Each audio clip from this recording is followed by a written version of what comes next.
on the Providence Fire Sports Network from Learfield.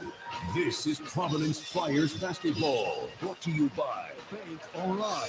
When businesses think big, they think further Bank Online. Member FDIC, equal housing lender. Coast to Coast Promotional Products, official promotional products company of PC Athletics. And by Paxton's Liquors, always the best prices since 1933. Now to courtside. This is the game. And tonight, once again, from the world's most famous arena, Madison Square Garden in New York City, we've got Providence Fire basketball. It's the Friday night Big East semifinals. The Providence Friars, the 7th seed, against 3rd seeded and defending tournament champion Marquette. Hi again, everyone. I'm John Rooke with Joe Hassett. Game 1 of our semifinal doubleheader is near completion. 24 and a half seconds left. UConn holding on to a 91-85 lead over the St. John's Red Storm. The winner of this one will face the winner of Providence and Marquette. And as we said last night, Joe, there's only one thing better than a Friday night game in Madison Square Garden in New York, and that's a Saturday night game. Absolutely. Yeah, that's a pretty good ball game right here, but I'm very impressed with Connecticut. I said to that all year, John. They're just so efficient out there. St. John's can't play any better than they're playing right now. And they have 85 points on the board, and they're only down 6, but they're going to run out of time. Just 20 seconds to go, and Connecticut's good foul shooters. And that Tristan Newton, Cam Spencer backcourt for UConn is really fun to watch. I mean, they're just fundamentally sound. They never get rattled. They both can shoot the ball. The big guys are solid. It's a very good basketball team. Well, maybe we'll have a chance to talk about that a little bit more tomorrow, but I guess the first thing that we need to worry about right now is how these Friars match up against Marquette. Providence advances to the Big East semifinals for the second time in 3 years and the 6th time in the last 11 years, which tells you something about how the program has established itself now, I think, firmly within the hierarchy of the Big East Conference. Well, when you consider St. John's, hasn't been to a semifinal in 24 years until two former Providence College employees, Father Shanley, who doesn't get paid to be president, but he was president of Providence College for 15 years, and Rick Pitino was a coach at Providence College. They now run the show at St. John's, and they finally get to a semifinal game, but it's going to come up short for them against this very good UConn team. Right, exactly. And the last seconds ticks away. 93-85, is it? 93-87, I think they just scored. And the inbound comes to UConn, and they're going to continue to foul. Providence beat Creighton 78-73 last night here in the Garden to advance at this point in time and get their 21st win. But it's been all the discussion on Twitter. It's been all the discussion, on all the social media channels, on the television channels, throughout all the college basketball coverage that has dominated all of the sports channels through conference tournament week, conference championship week, and whether or not, these teams on the bubble, have they done enough to get into the NCAA tournament for Selection Sunday coming up this Sunday? We thought last night, of course, with the win over a nationally ranked, a top 8 ranked team in the country, that perhaps the Friars had punched their ticket. Now you're just not so sure. So I think what you need to do is try to forget that and go out and just win a game. Yeah, I mean, there's no question about it. You have an opportunity to beat a Marquette team that you've already beaten once, and Tyler Kolek isn't playing in this ball game, so that's a plus for the Friars. But, when you look at the teams on the bubble, I mean, St. John's has fought their way back in. They've won 6 straight. They're going to get beat today, but they'll be in the NCAA tournament. It's probably going to come down to Providence and Seton Hall. Friars have a better net ranking than Seton Hall. And if you look at both teams right now, I think the Friars are a better team than Seton Hall based on what we saw last night. St. John's blew them out of here. They didn't look very competitive. And St. John's are playing, and the Friars are playing good basketball right now. But you take all doubt out of that, I believe, if you beat Marquette tonight. Because if you beat Marquette, you beat a possible 2nd seed in Creighton last night, right, John? And a possible 2nd seed for Marquette as well. So, 2 games in a row in Madison Square Garden. It's 2 top 10 ranked teams that you would have beaten twice in a row. So you win tonight, that should eliminate any doubt whatsoever, no matter what happens in a championship final, which would allegedly be against UConn tomorrow. Absolutely. I mean, I don't think any other team that's on the bubble has that opportunity to beat 2 top 10 teams coming down the stretch here. So, but this is a game that you take all doubt if you win the game. I think if they lost the game, they still have an outside shot at it based on what other teams will be doing in their conference tournament. So There's a lot to factor in here, but this would give the Friars, a 7 wins in the quad one. That would be way ahead of everybody else who's on the board right now. And I think that's the point of contention. What does the tournament committee look at? What's the priority? And it's always been, to my estimation, since they've started this, latest criteria, has to be who you've played and if you've beaten teams that are also in the tournament.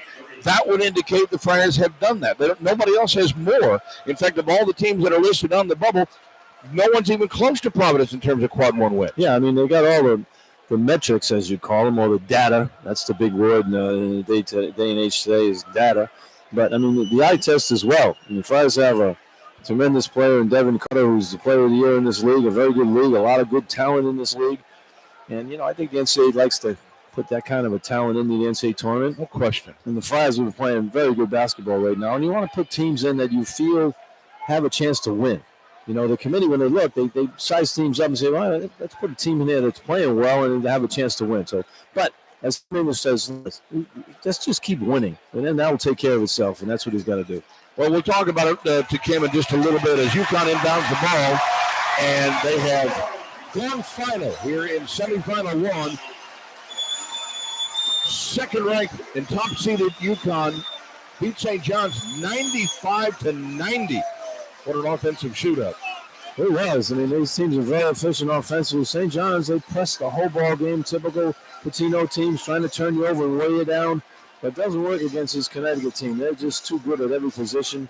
They're clinging in foul trouble, St. John's did, but Johnson came in and really did a good job at the backup center position. When you look at him, Johnson and Diallo would be starters in this league for a lot of teams. See, Joe, I think that's what separates UConn from so many teams across this country is their depth and their quality depth on top of that. They got guys who could literally be starting on just about, any other team in the Big East Conference, perhaps. Take Samson Johnson. He's a backup center to Donovan Clingan. Could he start anywhere else? Probably everywhere else. Oh, yeah.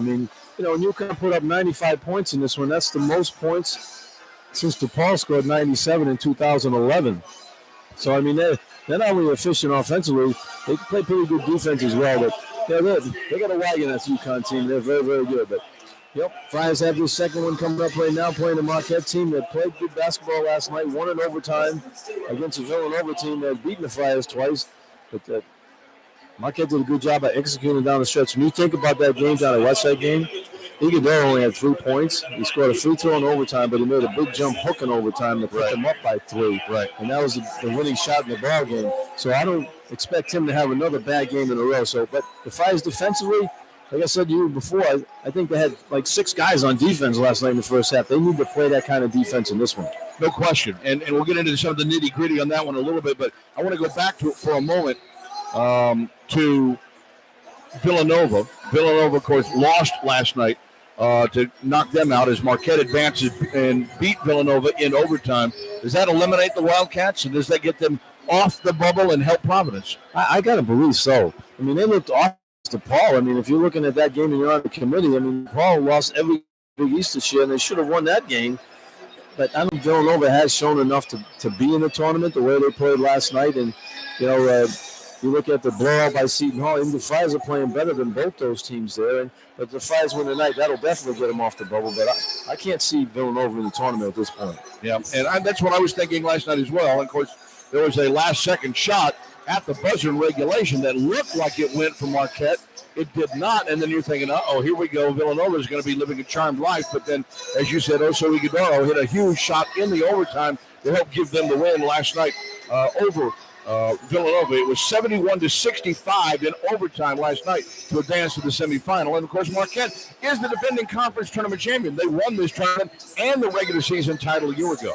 Yeah, they have. And then, but not having Tyler Kohler, that's a big loss for them because he has the ball in his hands, 85% of the time running the offense, initiating the offense.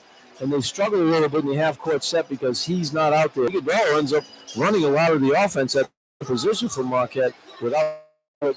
And that throws Jones off his mark, too. He doesn't get as many good looks around.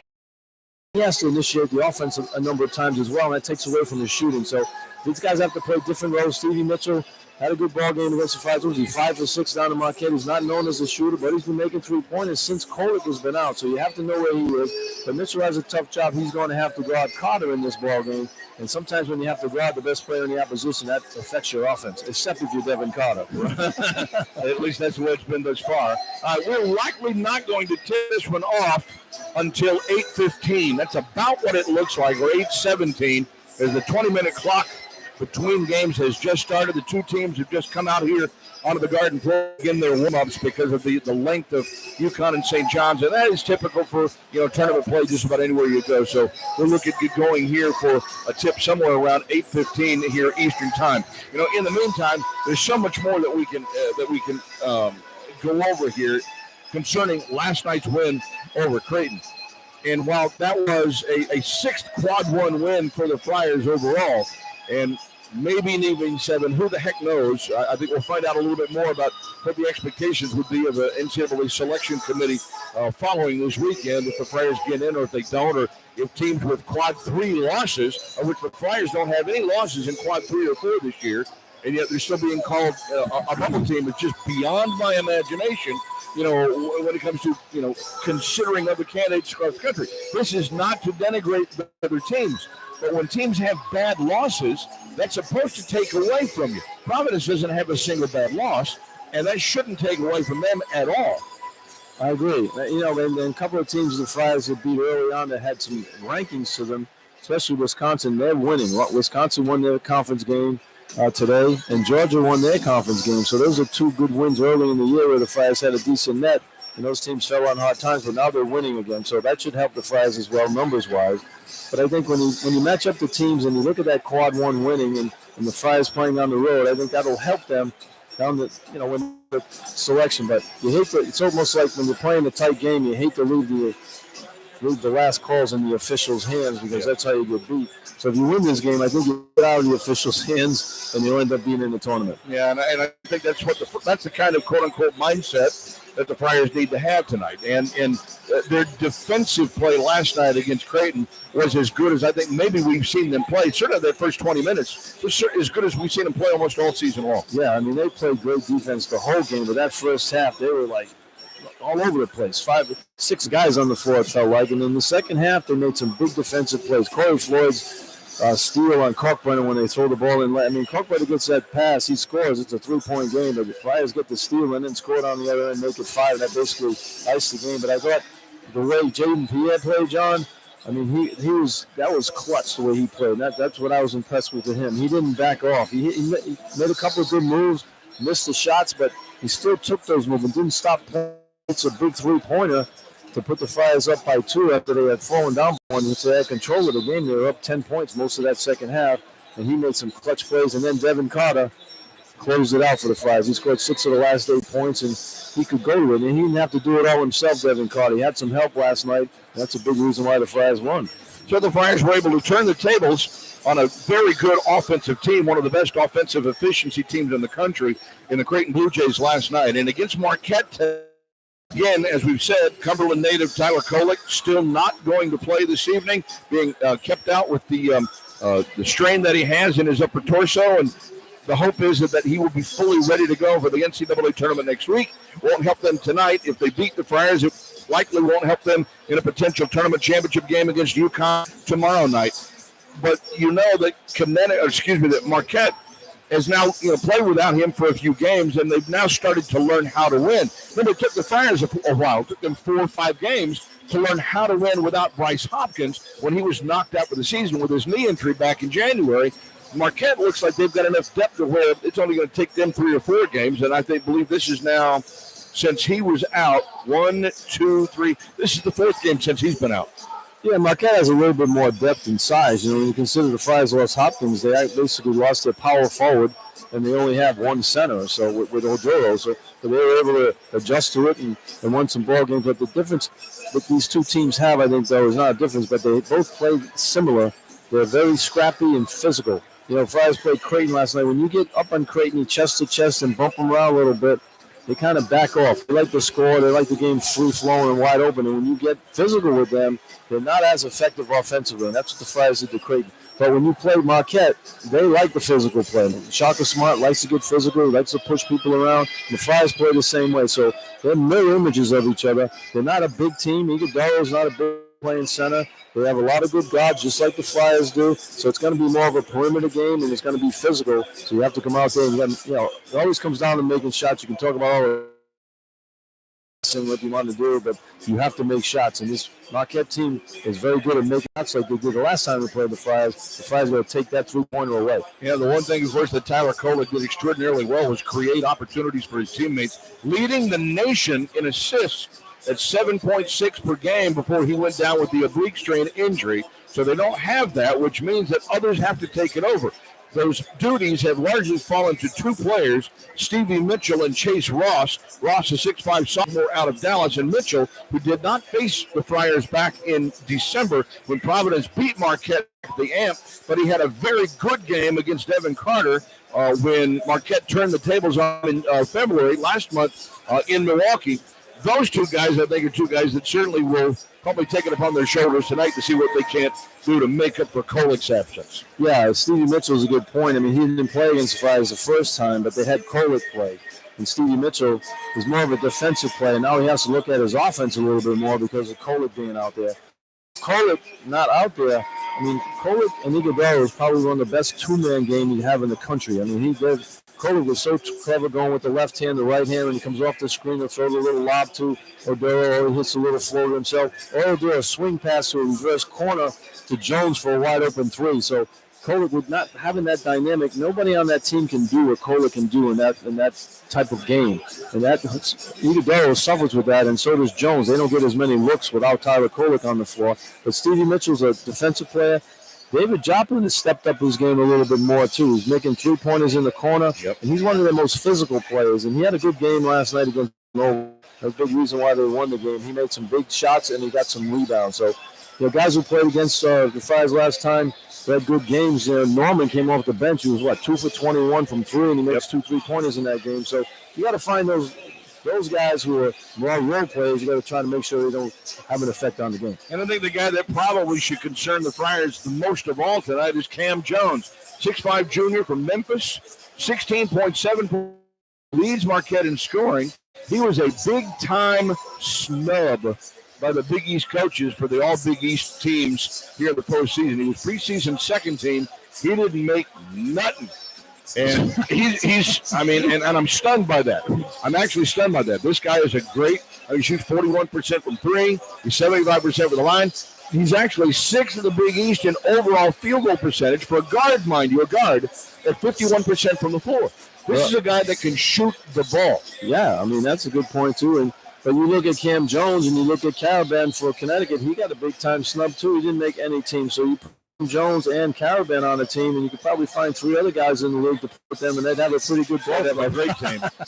and they would be playing with an edge because they probably, hey, I got something to prove out here, right? Oh, absolutely. And, you come in the Garden, and, I wouldn't vote anything. I mean, I know I would have a different mindset going into this game to prove that people who voted were wrong about me. I'm going to get it done tonight. Which is exactly why I think the Flyers, to make sure that they know where number one, Cam Jones, is out on the floor at all times for Marquette. So that's a huge factor, I think, for, the Golden Eagles tonight. Cam Jones and can Mitchell and Ross in particular, make up for the absence of Tyler Kolek in the Marquette lineup. The Flyers just need to keep firing. And that starts off with Devin Carter. Josh Odero will go up against Oso Iguodala. Got to avoid foul trouble. Got to make sure that you know where these shooters are. And again, as we've seen for the first 2 games with Georgetown, the win over Creighton here for the Flyers, you got to find that third option in scoring. The first time, against Georgetown, it was Ticket Gaines. And, of course, last night, Jaden Pierre came up huge for one of his best games of the year. He did, but, he had the third, fourth, and fifth option almost last night, too, John. You had Barron started the second half, scored the first 8 points of the second half, which was a big part of the game. They got some rhythm going. They got the lead in the ball game. And Corey Floyd had 2 big threes in the corner in the first half. and he had a 2-pointer where he made the drive. So both those guys had 8 points in key parts of the game. So almost had 5 guys in double figures last night. You need that type of balance to win in this type of game here. All right, well, we'll talk a little bit more about last night's performance, such as it was on offense and especially on defense for the Friars against Creighton as they eliminate Creighton from the tournament and give themselves an opportunity to keep playing further into the month of March. We'll do that with the head coach of the Friars, Tim English, and he's coming up next. From Learfield, this is Providence Friar basketball. Sounds like a man. You were just rattling it off. It was, right? It's exactly what time. We're doing a talk show in here. Hey, Fire fans. This is Coach Tim English from Providence College men's basketball. I want to extend a massive thank you to Connect. Family of love. Okay. That's fine. Good, thank you. Okay, well, that was easy for you. It doesn't matter. Yeah, we're all right. We're good. The only thing I don't like is I have this screen here, like I got to look over it to see, but that's fine. Lean up, baby. Lean up. I'll just lean up, that's all. Any home improvement or building needs, call Connecto at 1-800-390-0919. Visit them at Connecto. Does that help? That's all right. I don't rub that there. Go Friars. At Balance, I'd like to see the replays anyway. Yeah. Founded by Robert Leclerc, a professor at Providence College for over 35 years, our team at Balanced Wealth understands the importance of understanding and collaboration when it comes to your financial future. That's okay. I'm good. To empower you to make informed decisions, ensuring a balanced and secure financial future. Call us today, 401-398-2000 for a free financial plan. Balanced Wealth is guiding your path to financial success. Finding the perfect engagement ring is wrong, but no one makes it easier than new school. How about our boy Ricky Bonds blasted today? What's that? Ricky Bonds got crushed today in the tournament. Did he really? Mississippi State, I think, beat him by 18 points. Oh, wow. They scored 53 points in the game.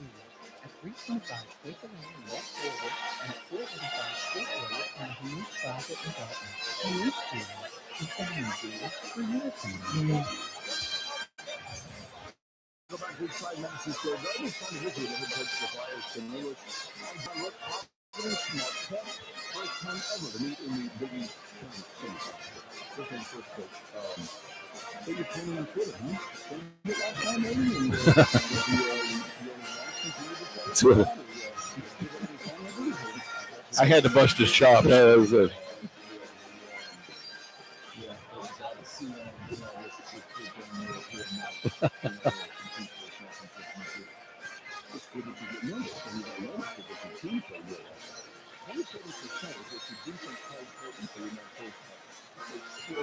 Can you give us some of the secrets as to how you were able to get that done? Yeah, we do what we do. We've got a few games this season where we try to do something different out of, a mental stuff drop home.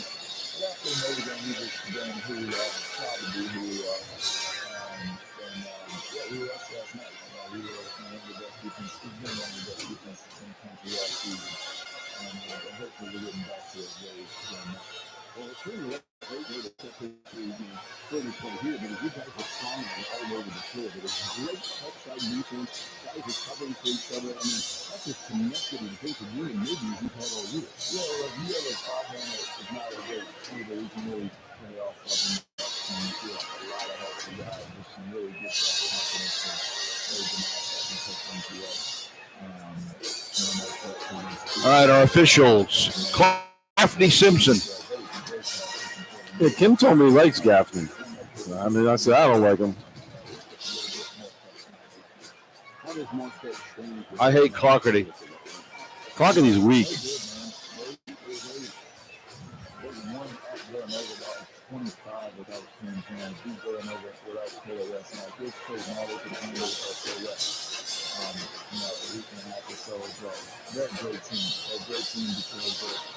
As good of a cultural championship, probably be a win for the league that guys that mix it together. With Tyler, obviously, is good. Without Tyler, they're so good. We have to be on our own. Help them or hurt them, but they went extra time last night and overtime. I mean, sometimes that can help you because it gives you confidence. Sometimes it can hurt you because you don't have the legs you want. Yeah, I don't know. We'll see. We had a little bit less rest than us last night. I think we played one more games than they. So, we'll see. How did that actually help you last night? You guys were in the flow a lot quicker than Creighton. Yeah, I think the team up there is more excited now. All right, so you kind of know what they've been able to expect. What do you expect out of you guys in the state for offense? How do you talk to each other? Because Stevie Mitchell, when he came and played against you guys at third place, he said he was a different team. Yeah, you got to be smart. Not allow him to get to his right hand on drives. Obviously, keep him off the offensive glass. We have to play smarter. We have to play smarter in our offensive attack, ball security, shot selection, transition defense. We have to do better in transition defense. What do win tonight mean to you into this program to play in the Big East Finals?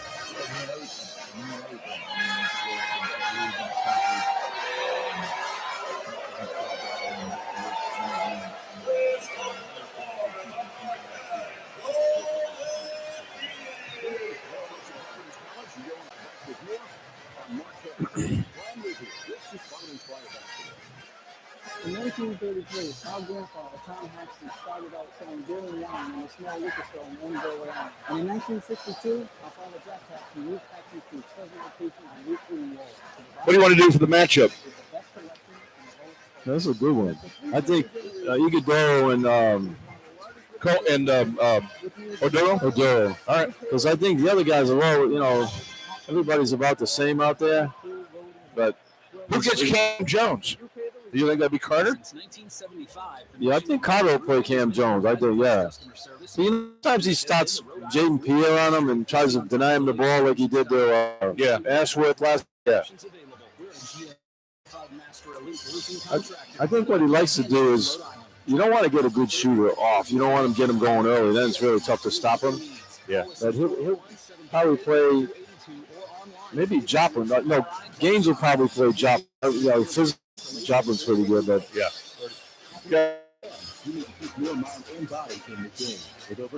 Oduro is so important because he can't get in foul trouble. They have nobody behind him. It's like pot luck after that. Castro gave him some good minutes last night, but you can't rely on him on the offensive end. There we go.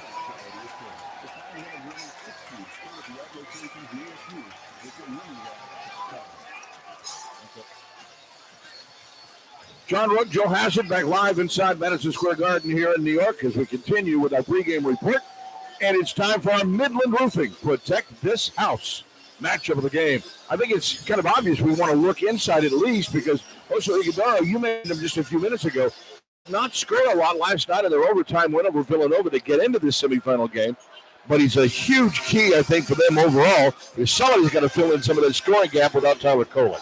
Yeah, he's an important guy, and it's also Oduro. You have to worry about foul trouble with him because he's so important for the Friars as well because he's basically the biggest guy. And after that, it's a lot of lean guys out there. But, Iguodaro, he's the second leading assist man on Marquette's team, John, after Kolek. He has 88 assists, so a lot of the offense goes through him. Even when Kolek was around, who had 214 assists, Iguodaro was second on the team. So now that Kyler Kolek is not there, Iguodaro becomes even more of a passer on the floor, and he finds the open man. So you got to know where he is, and I don't see him scoring just 3 points in this ball game. Very rarely do great players have 2 bad games in a row. So Josh Oduro against Oso Iguodaro inside for that big matchup, and I think matchup number 2, and it could vary a little bit as to who will actually defend Cam Jones.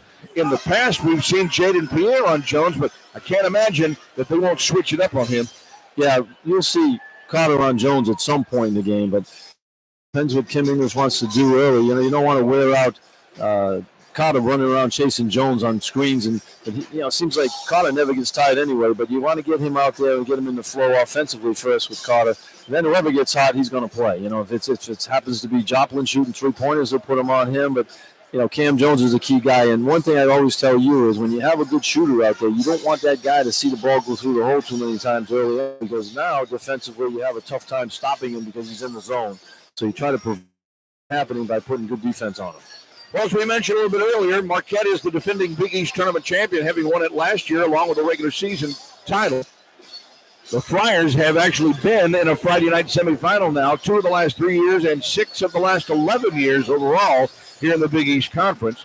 These two teams split during the regular season against each other, each team winning at home. The Friars back in December, Marquette winning just last month. But, Joe, the last 10 games between Providence and Marquette, 5-5. Oh, yeah. They're very similar in the way they play, and the Friars won the first game of the Big East season against Marquette at home when Brady was playing and everybody was healthy. And then when they had to go down to Marquette, it was a different story. Marquette is very good at home. They played similar, John. The reflection of their coaches play hard defense.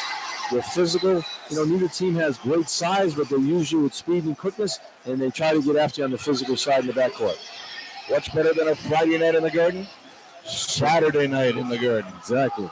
Well, this place was buzzing a little earlier, and we have one finalist already with UConn. I'd love to see the Friars win this one.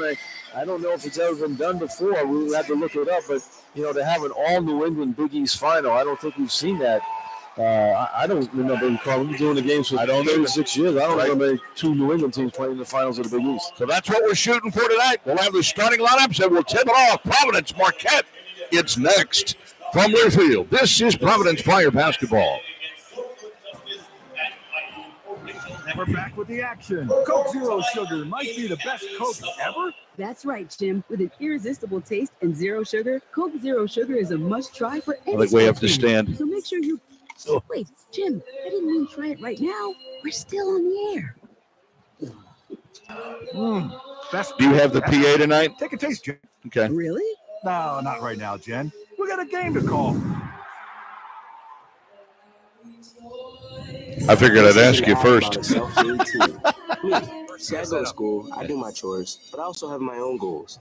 I'm saving what I earn from making radio ads like this one to buy a gaming computer, and I'm using my Embark account to do it. With no fees, mobile banking, and a money management tool, it's like a spend account, but a lot smarter. So if you're a self-made teen like me, I suggest you get one too.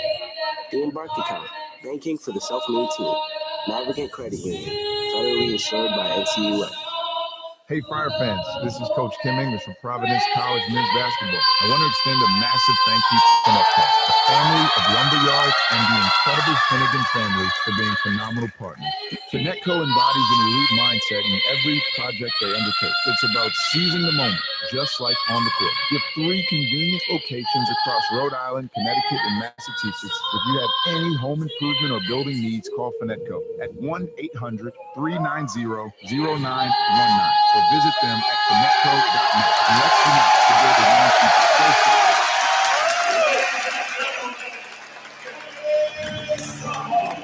All right, let's rock. On the Providence Fire Sports Network from Learfield, this is Providence Fire's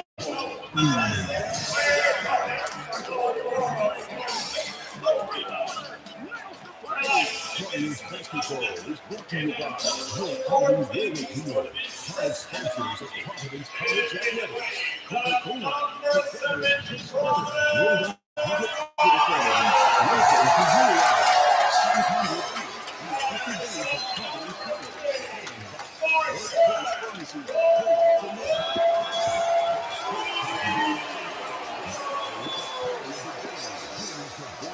Welcome to College Flyers, John Rooke.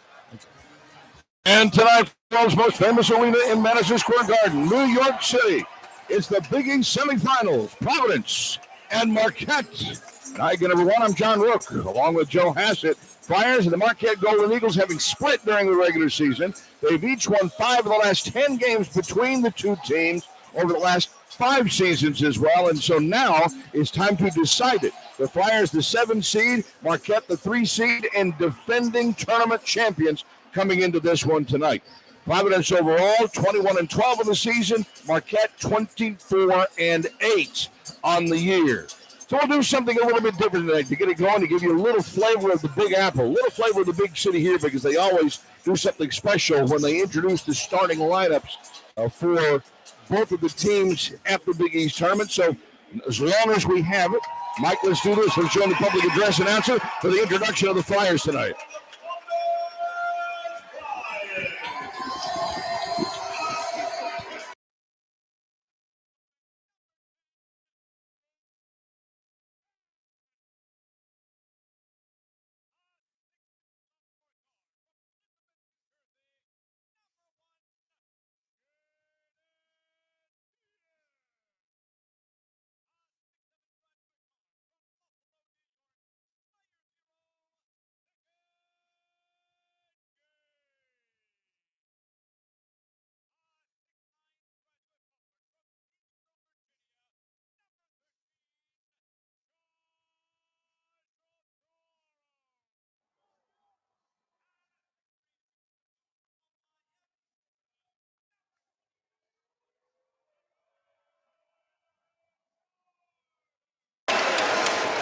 So there you go. The Flyers starting up as per usual. You've got Barron, you've got Pierre, you've got Carter, Oduro, and Gaines as the Flyers starting five.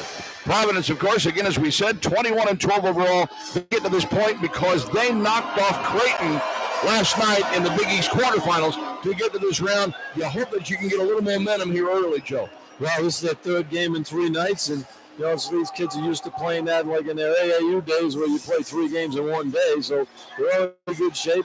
You know, they have a program with the trainer that they have a recovery hour or 2 to get their bodies back in shape from a tough grind last night. So they have nutritionists on staff now. I mean, it's all to get these guys ready, get their bodies in full condition to be ready to play that 3rd game. These starting lineups are presented by Blue Cross Blue Shield of Rhode Island. Now for the Golden Eagles, ranked 10th nationally, the 3 seed in the tournament, the defending tournament champions. Again, a split with the Flyers during the regular season. But in the overall series, Marquette leads Providence in the 39th meeting between the schools, 23-15. So the Flyers still have a little payback coming. Here is Marquette's starting lineup.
For Marquette, Jones, Iguodaro, Joplin, Mitchell, Chase Ross, as we anticipated. Jones leading them in scoring, 16.7 per game. He was 7th in the Big East in scoring. Yeah, I mean, he can fill it up. He can get 30 on you, too. So, but Devin Carter is a guy who can stop anybody out there. I thought the best guy I played against last night did a good job. He had a tough time with him, but, you know, Devin Carter, when Jones gets going, you can always put him on him. But you have to get off to a good start this Friday team. Keep around with us. You know, you get Barron make a quick 3-pointer or Gaines hits a 3-pointer. Gets everybody else confident, especially Devin Carter. When he sees his teammates are able to score early, that opens up everything for him. He doesn't have to do it himself. Brian's looking for a little extra help off of the bench as well tonight, like they got last night in their win over Creighton. As you said, Barron, they got to contribute, contributions as well from Garway Duval. Rafael Castro came in and gave them needed minutes when Oduro got into foul trouble. Got to find a way to get that same kind of contribution again here tonight.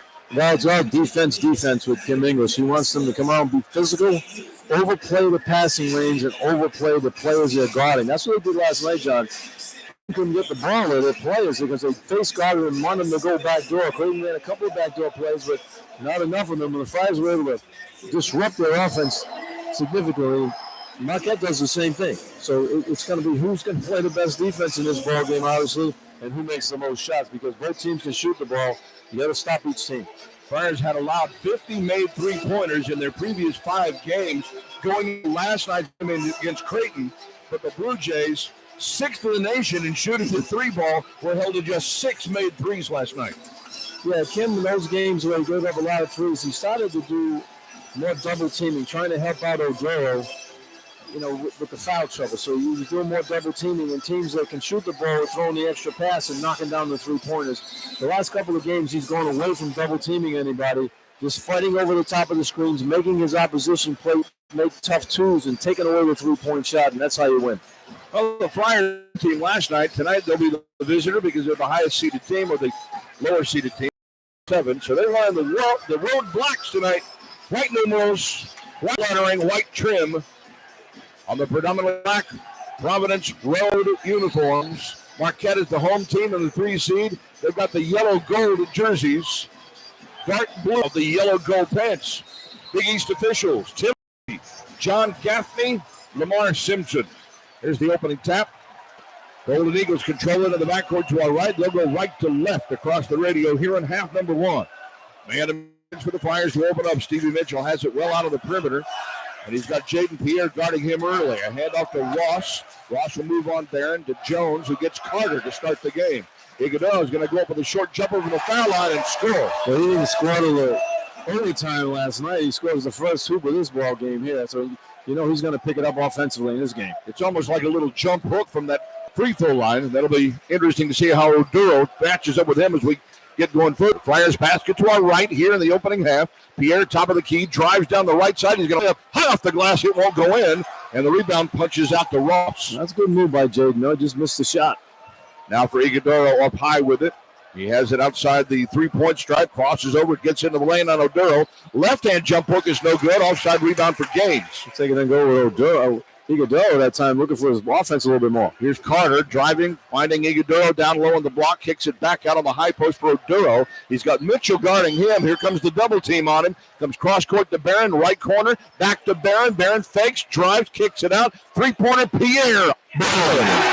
Four passes that time to get a better one, and Pierre knocks down that three-point shot. I like it. He's being aggressive offensively.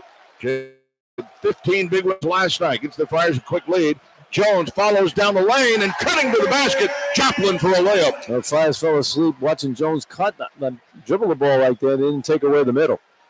And Marquette back up by one here. We're a minute and 40 seconds deep into the ball game. Carter has it off the top of the key, and he's got Mitchell guarding a backdoor. Barron just couldn't hold on to it, and Marquette comes up with a loose ball. Good hands by Jones. Mitchell gets off a deep three, and he hits it over Carter.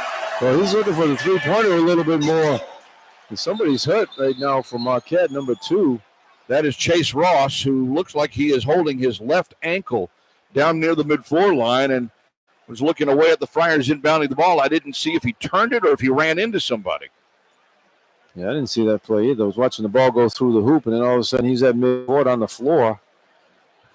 Chase Ross has gotten a significant uptick in playing time with Tyler Kolek not in there. 6'5" sophomore from Dallas, who averages 6 points, 3 rebounds, and an assist per game, and he's going to hobble and go over to the far side Marquette bench. And they will bring in Ben Gold, a 6'11" sophomore out of New Zealand, to replace him. So there's a lot of height out there right now between Gold at 6'11", Iguodala at 6'11", and you've got David Joplin at 6'8". Joplin and Gold can shoot the ball from three-point range. Iguodala's not a threat out there, but those two big guys can shoot threes. Good offensive start for Marquette. Friars down 7-3. Inbounds quickly into the forecourt, near side for Barron. Barron has Gold matching up with him. Up high for Oduro. Hand off for Carter. Starts right, goes left. Double team is there. Now they find Oduro. Swings it out to Gaines. Open look. In and out. Rebound off the glass. Carter to Barron. Back to Carter. Up over his head and in. What a pass by Barron. Just a little touch pass over to Carter for the reverse layup. First pass for Devin Carter, the Big East player of the year. Friars pull within 2. Iguodala at the right elbow. Going to go right to the hoop. Lays it up. Missed it. And what's the call? Well, Barron, I think, grabbed him on the way to the basket time. He did. They set a screen on. Good play right there. They set a screen on Doro going to the basket. Doro couldn't recover in time, and Barron just picked up the foul. So Barron picks up the first foul of the ball game with 17:31 to go. They're going to say he's shooting. He was on his way to the basket. So Oso Iguodala is going to go to the free throw line. On the season, not a great shooter, 61.4 from the line. And he's got 2 shots here. The first one is good. I'm looking for him to have a big game here. The Friars have to put some pressure on him offensively. Go to Oduro and make Iguodala play defense. But that might suffer his offense because last night he only had 3 points. He's not going to have that happen again in this one. I'm guarantee you that. And he hits both free throws, so he's off to a very good start. And a 9-5 Marquette lead, 17.5 to play. In the opening half here at Madison Square Garden. Carter brings it to the center, goes back left now for Gaines on the left sideline in front of the Marquette bench. Pierre now to Carter, drives right, jump step of the lane, offensive foul on Oduro. They're going to call it on Josh Oduro for shivving somebody in the back there. Well, he set the screen for Carter, and he had his forearm out and hit him in the chest. You got to keep your hands below your waist right there. You can't have him up. He's got to know better than that. Yeah, he got to does. get better recognition because that's going to get called, and that's what gets him into foul trouble. So the first turnover for the Flyers. Jones has it left, going to drive left, throws up a little runner from 10, and he scores. He's effective on that little mid-range game.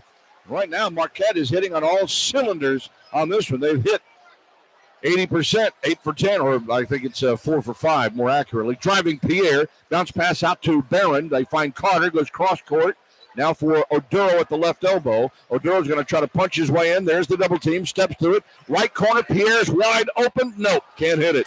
Good pass by Oduro right there. He was wide open for the jumper. Flyers are getting open looks, but like they started against Creighton last night, having difficulties connecting. Well, the defense hasn't been as good as it was last night. Backdoor, Joplin blocked by Gaines. Gaines blocked it. Carter comes up ball.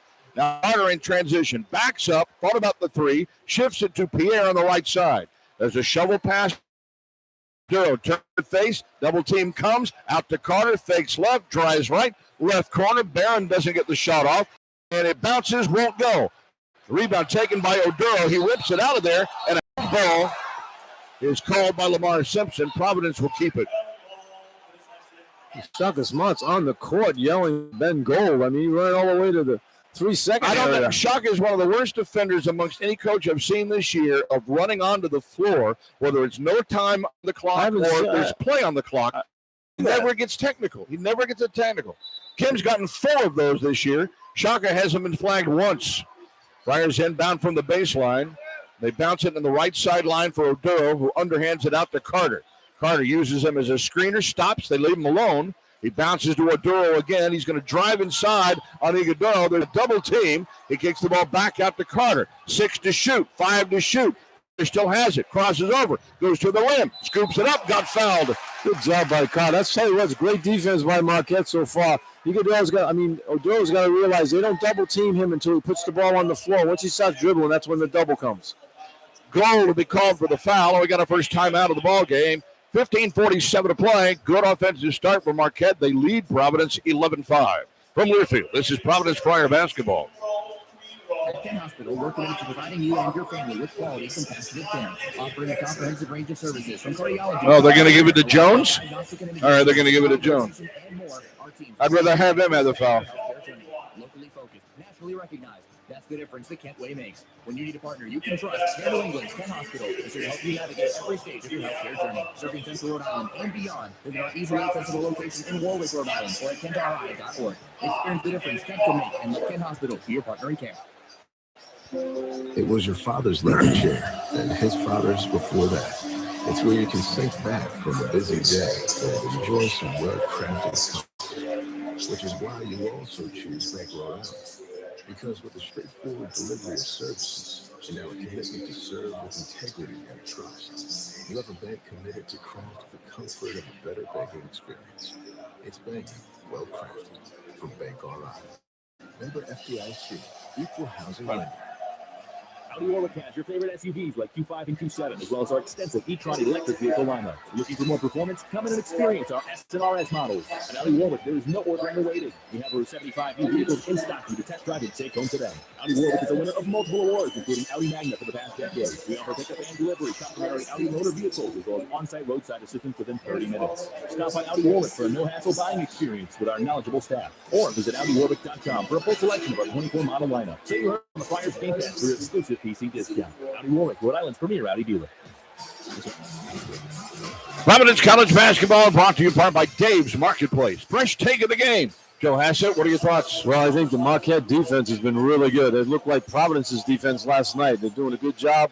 They got their principles down. They're going to double when he puts the ball on the floor. They're closing out on all the passing lanes and making it very difficult for the Friars to get good looks. When the Friars have moved the ball and gotten that extra pass, that's when they knocked down that shot by Pierre. But they're doing a good job defensively, this team. Marquette has hit 4 of their first 6 shots from the floor. Friars have hit 2 of their first 6.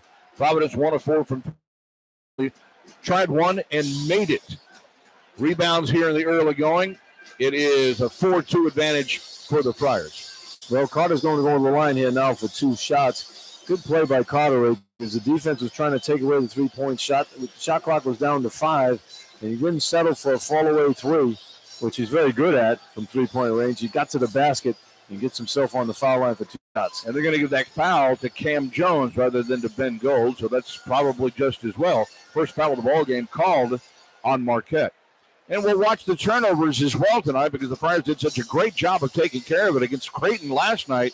Friars already have 2 turnovers, had 8 all of last night, and had only 2 in the entire first half last night. We're only a little over 4 minutes deep into this one. Well, Marquette's a much better defensive team than Creighton is. Creighton will let you run your offense. They don't overplay the passing lanes. They kind of passive on the defensive end and try to get a hand up on the shooter, then get the rebound. They want to outscore you, Creighton does. Marquette, they want to D you up. They're a lot like the Friars the way they play defense. So the turnovers could be an issue. So it will be Devin Carter going to the free throw line here. Devin led the Big East in scoring. In conference games, had better than 21 per game. So he won the conference scoring championship, becoming the 8th Friar all-time to win a Big East single-season scoring title. 19.4 per game during the regular season.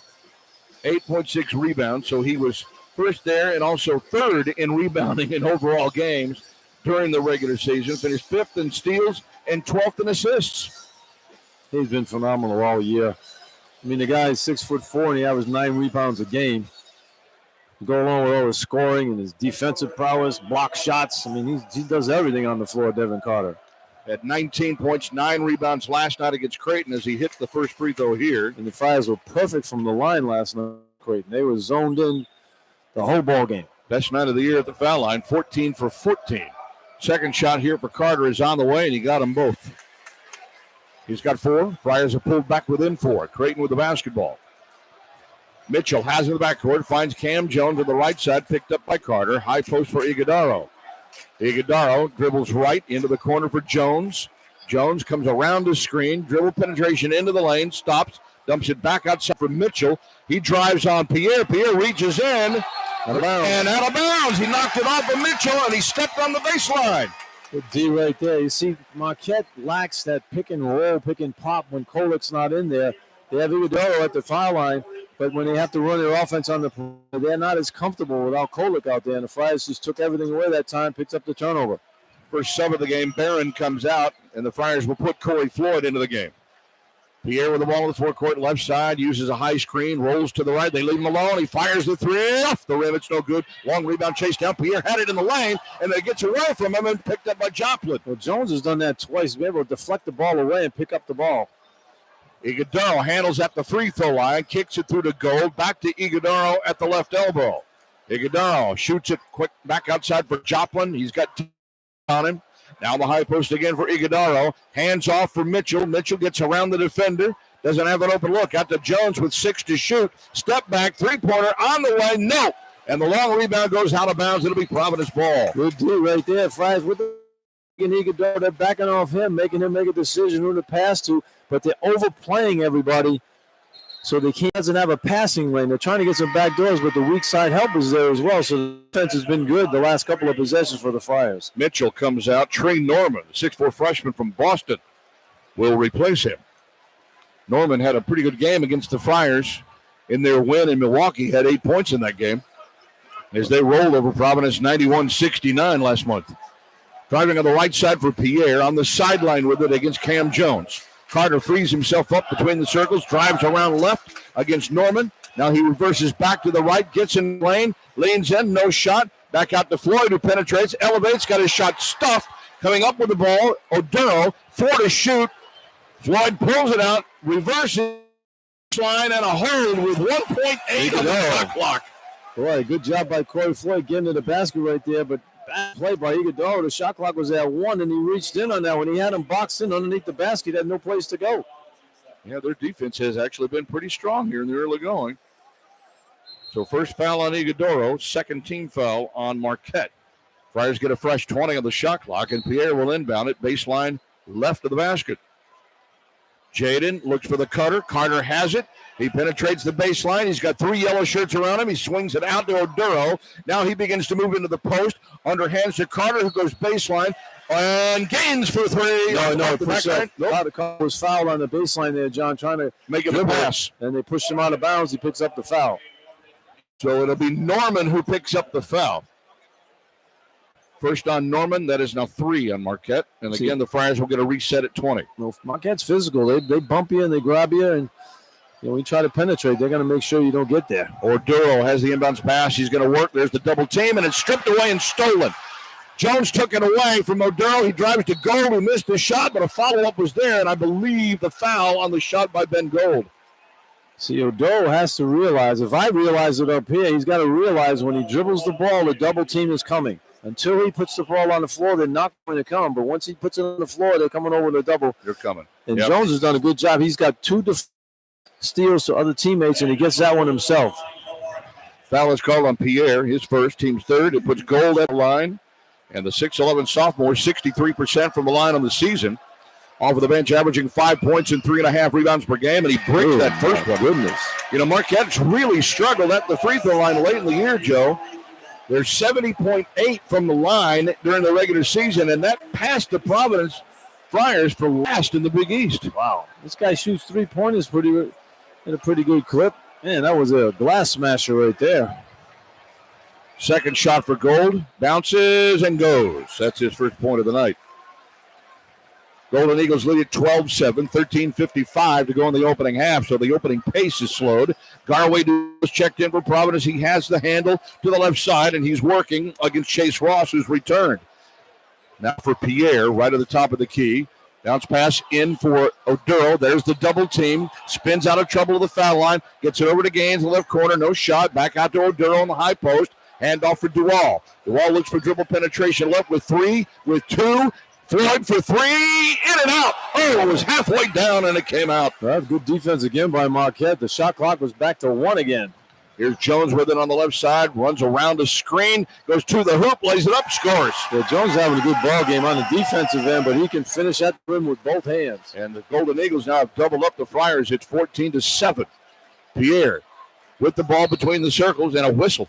And Gold's going to pick up a foul trying to guard Orduro in the post. That's it. No, Gold will pick up his first foul.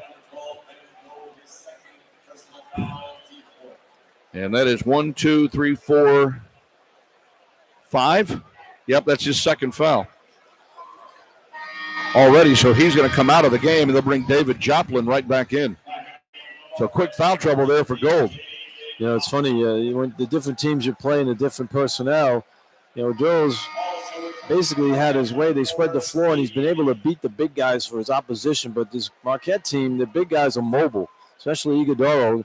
And when he takes the ball and puts the ball on the floor trying to beat his man, he gets a double. Mitchell back into the game as well, replacing Jones. Lob comes out to Pierre. Pierre works to the right, steps back the line, down to 13 to shoot, switches left to Duval. Duval has Ross guarding him, comes to the right, now stopped at the top of the key. Out to Orduro, deep 3 is good. That's a big hoop there for the Friars. They've been struggling to score. Orduro needed to make that one, and he knocks down a clutch shot. Snaps a scoring drought of almost 3 minutes for the Friars, makes it 14-10.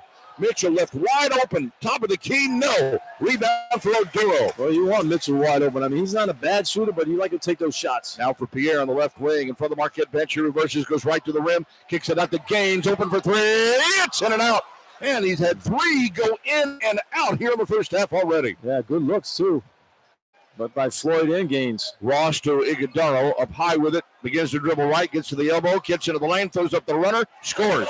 Well, Orduro just keeps backing up, and Iguodalo's getting to the Big East sign right there, and it's a little floater in there. And he's got 6 of their 16 points here, and they're back up by 6. We dip under 12 to play. Pierre has it on the right side, up high for Orduro, spins back to the right for Pierre.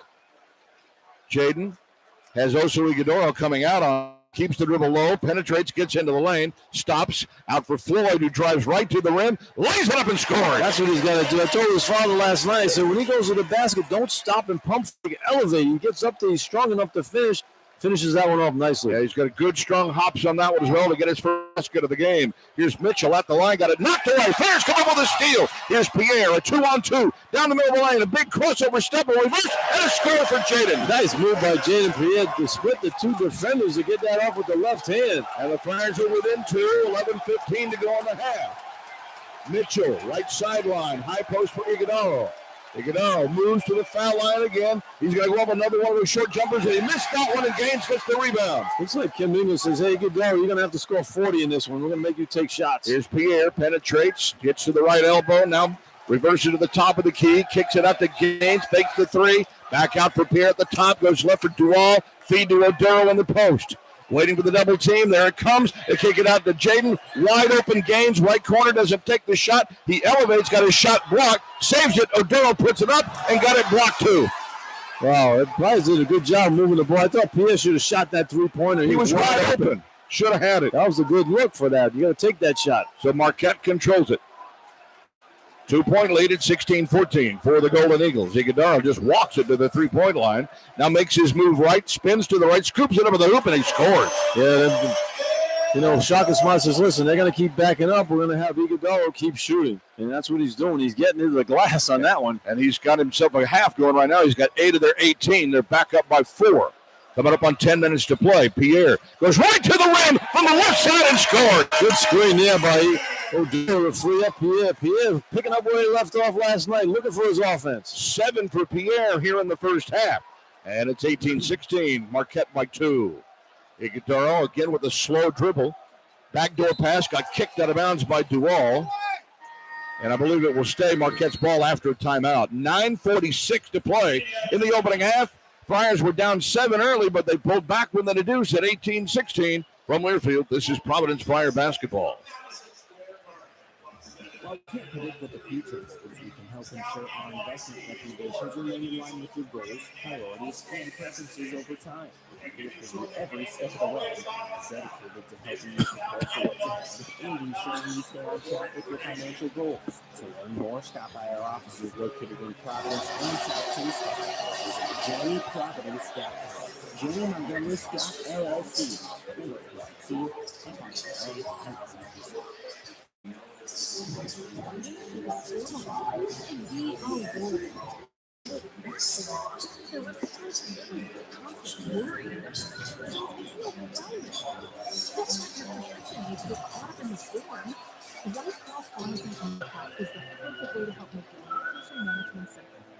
The Med Pack arrives at your doorstep each month, making it easy and reliable to stay on your medication schedule. Visit whitecrosspharmacy.com to help calm your storm. And we're back with the action. Coke Zero Sugar might be the best ever. That's right, Jim. With an irresistible taste and zero sugar, Coke Zero Sugar is a must-try for any sports fan. So make sure you... Wait, Jim, you didn't even try it right now. We're still in the air. Best Coke ever? Take a taste, Jen. Really? No, not right now, Jen. We got a game to call.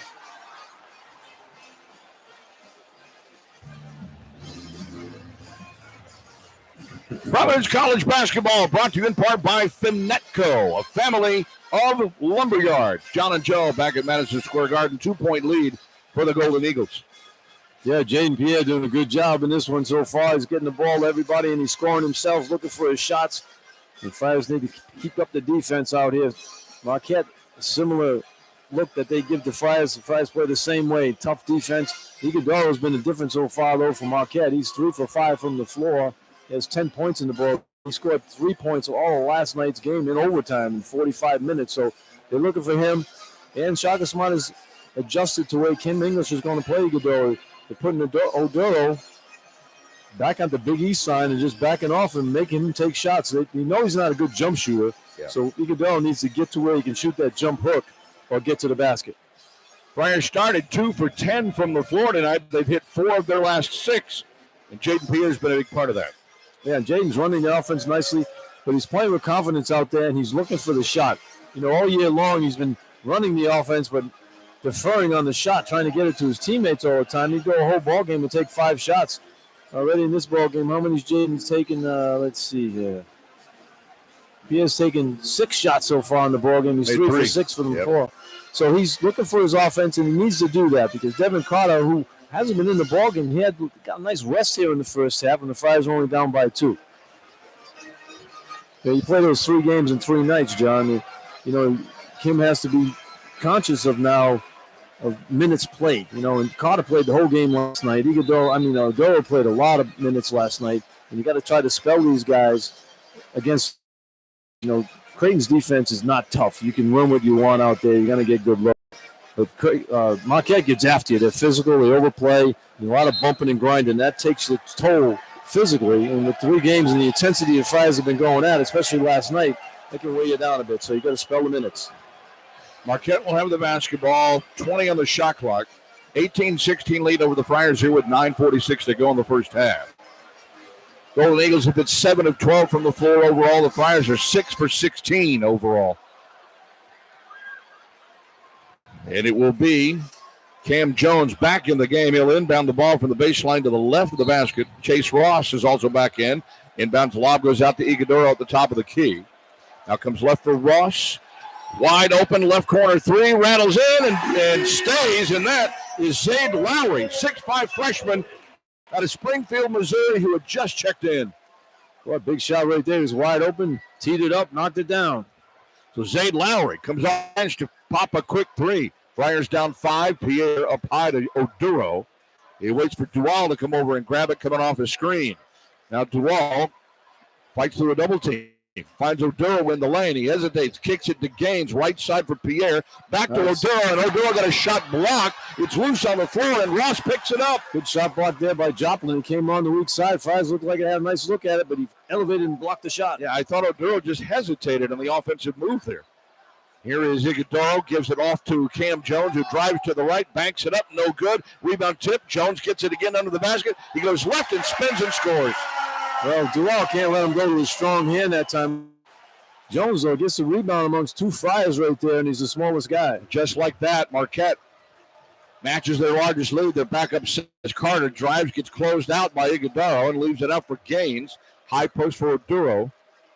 Oduro starts to the right, hands off for Dual. Now Garway works to the right, 7 to shoot, 6 to shoot. Back out to Dual, kicks it, right back again. He's going to penetrate, he's going to drive, he elevates, he scores. And he had this shot, he threw it over to Carter. Carter threw it right back to him quickly. He said, go for it. He makes a nice move down the lane with a layup. First basket for Garway. Friars stopped the scoring streak, 5 in a row, and there's Iguodaro again. You want that. And the runner is no good. Oduro with the rebound. I mean, that's a foul line runner right there. Marquette tips the ball out of bounds on the near side. The Friars tried to break, but Ross got in front of it. And Providence will keep it after a timeout with 7:59 to go in the opening half. It's Marquette 20, Providence 18. From Learfield, this is Providence Friar basketball. Dave's Marketplace is a proud sponsor of Providence College Athletics. Dave's is a locally owned and operated company with 10 locations serving Rhode Island families. Dave's has won many awards for its prepared foods and pizza departments, so when you don't have time to cook, they can satisfy your family's needs. When you do have time to cook, Dave's offers the highest quality produce, seafood, meats, dairy, bakery, and a large variety of grocery and specialty foods. A smile and a free cup of coffee with every visit. So dark in here. Is that a raven? She guides me through my sea of darkness. Why so dark? My bank thought it was best. Is your bank keeping you in the dark? It's just a phase. Sometime the other page where I was clear on how to use my account mobile app before I left. It's called Walkout Working. Well, I have believed. I see that. Get the respect you deserve at SantanderBank.com. Santander Bank and member FDIC. There are many ways to certified have more tasty and one more calorie than Michelob Ultra. You like to say it with your show choir buddies at your high school reunion.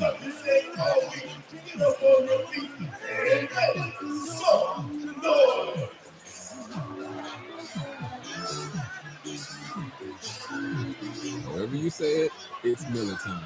Celebrate responsibly. 2021 Miller Green Company, Milwaukee, Wisconsin. Vehicle 12 food ounces, Miller line 96 calories, 3.3 pounds, Michelob Ultra 95 calories, 3.6 pounds. Taste test performed by Institute for Reception, February 2018. Thanks up. The Hot Potato Food Truck is a proud partner of PC Athletics. And for your next event, call the Hot Potato Food Truck, 401-919-3009. John and Joe, Madison Square Garden, New York.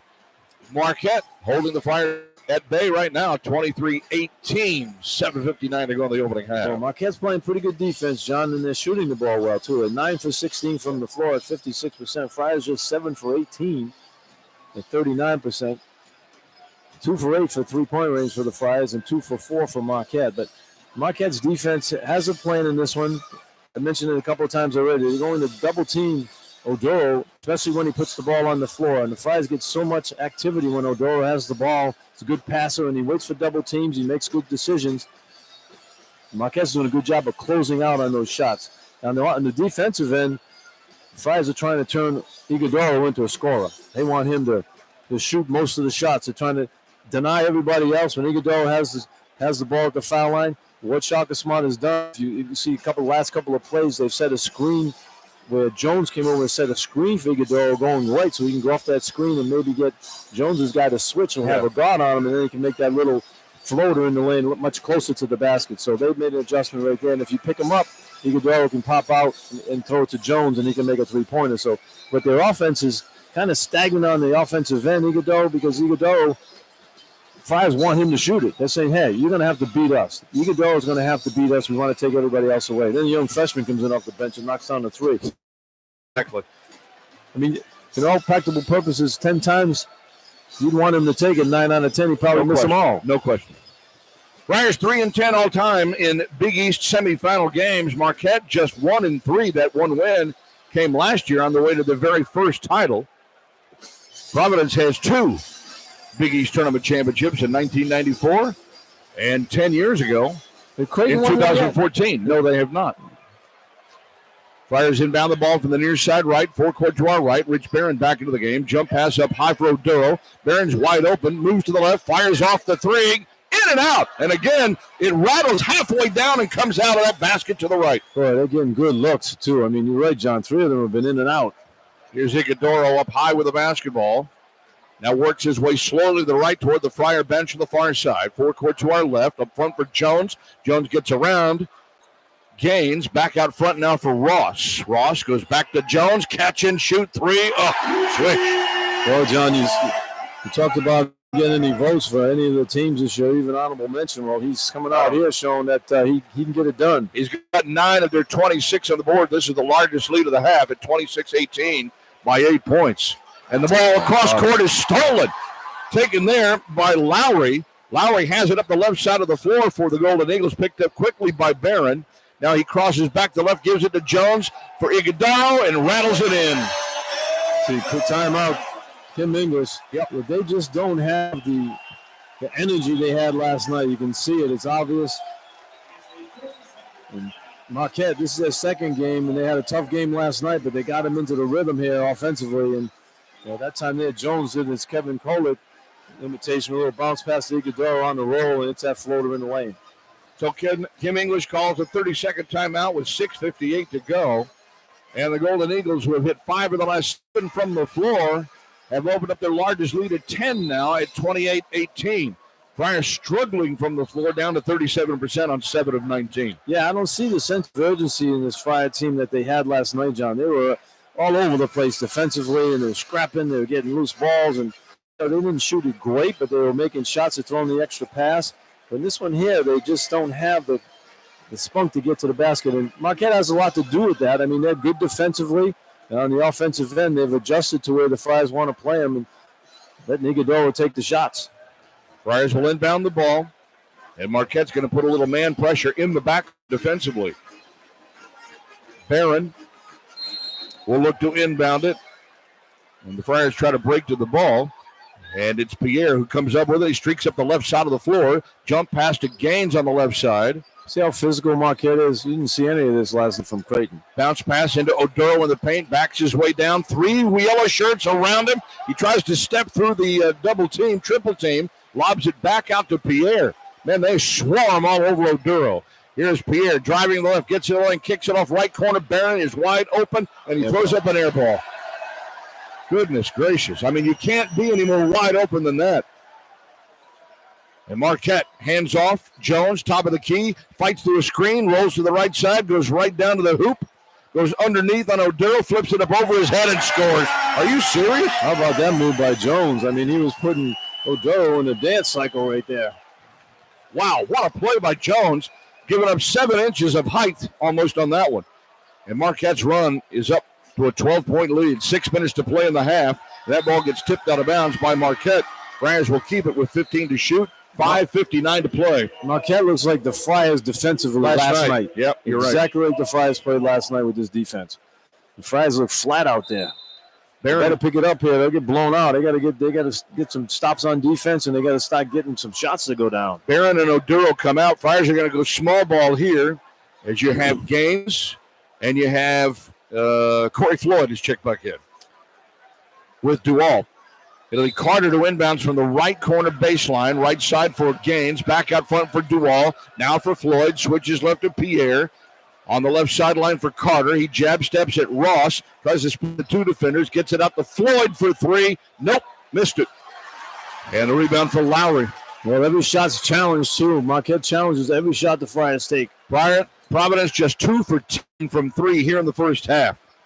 And that's ugly.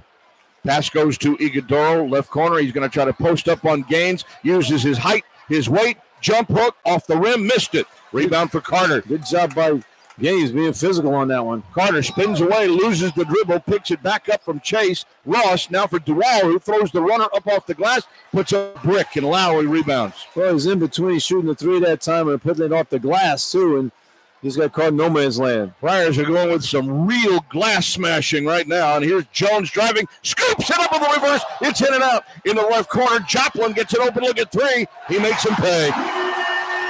Well, Marquette looks really good. I mean, they're playing exactly like the Friars did last night. And this lead now, it's a 15-2 run, and they lead by 15 with 4:44 to go in the half. This is getting dangerously ugly for the Friars. Carter on the left side. He's going to drive on Ross. Out to Pierre. He's got to look for three. Nope. And the rebound again for Iguodaro. 2 for 11 from 3 of the Friars. Yep. Again, that was a good look right there by Pierre. Iguodaro on the right sideline, enters the lane on Gaines. He finds Lowry in the corner, back out front for Joplin. Joplin steps to the left, stops back now for Jones. Jones is going to try to work on Floyd. Starts to the right, goes down the lane, tries to scoop it up. He dishes off. Iguodaro slam. Basket. 12-0 run, 17-2 the run. Pierre tries to drive to the right, gets cut off with the right elbow, backs it outside the three-point stripe, now reverses, left-hand dribble in the lane. Ball gets tipped and stolen again by Lowry. Up the floor, here's Ross. He loses it, and it's picked up right there. A foul is called on the floor. Carter. And Carter is called for the foul. That's his first, just 4 on the team. Now we're going to timeout with 3:46 to go. And this is just a miserable time right now to be a Friar, as Marquette has run off 12 unanswered points to take a commanding 17-point lead. From Learfield, this is Providence Friar basketball. Those old stony bells. Oh, boy. Here we go. And today, as a landscape, You know, it's tough when you don't have depth to try to play that kind of intensity 2 nights in a row. And then if you ever did get by this game, man, play Connecticut tomorrow would be a real task. They got to get a run in them, though. Marquette's just playing really good basketball right now. Done once, done right. Guarantee when you hire union plumbers, pipe fitters, and refrigeration technicians who are members of Local 51. Our 5-year apprentice program includes classroom and on-the-job training. Continuing education for our members ensures they're familiar with the latest codes and safety rules. Rely on our stable and skilled workforce for your building, service, or renovation project. Local 51. Done once, done right. Property disasters. Damage can happen at any time. If not treated quickly, disasters like these can result in even more damage to your property. If you experience water, fire, or road damage, call Rhode Island Restoration, 414-411-1111. Rhode Island Stop Troops for property damage, cleanup, and construction. Rhode Island Restoration provides commercial and residential property owners with a rapid response 24/7. And are committed to restore your property back to its pre-up condition of better health.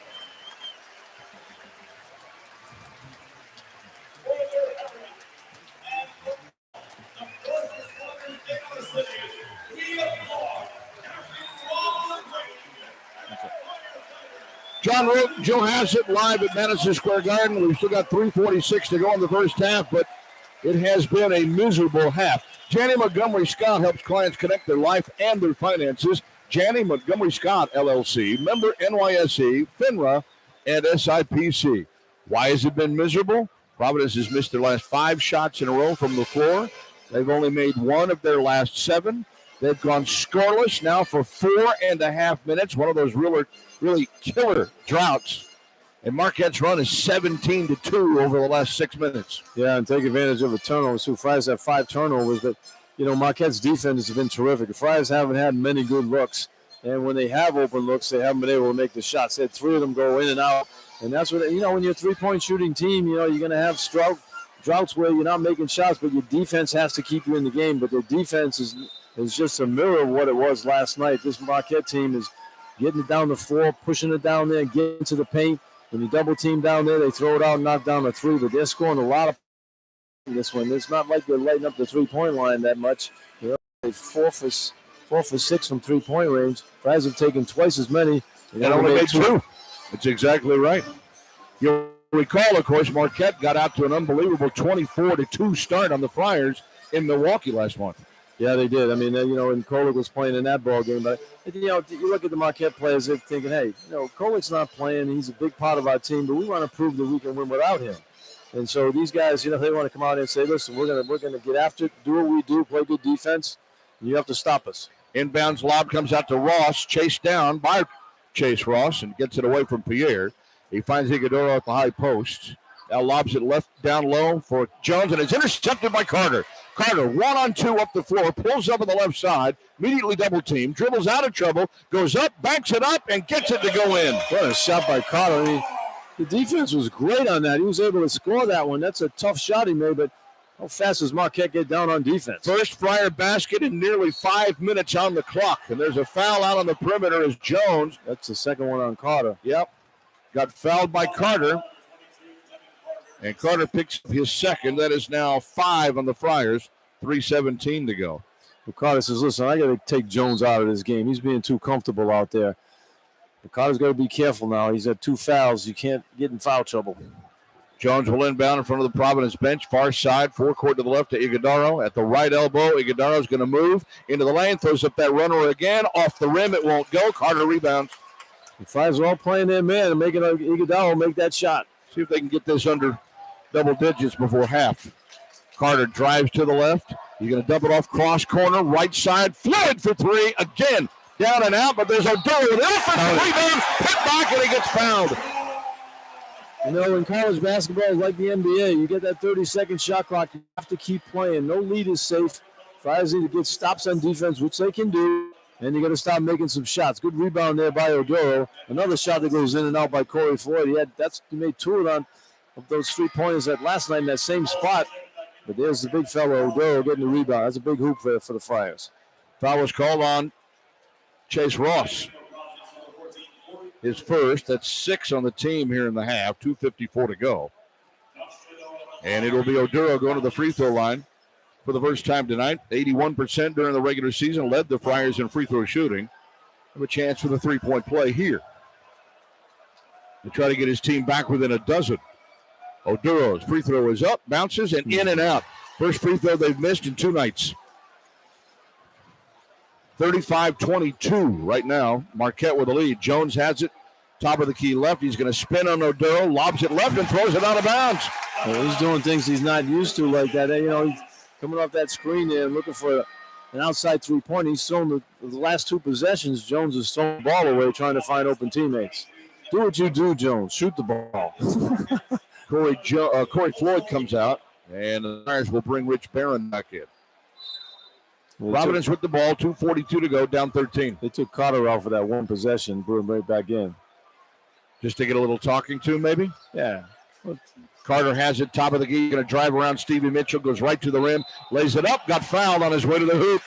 Good job of drawing the foul right there by Carter. He dove in, and Mitchell created the contact and gets the foul.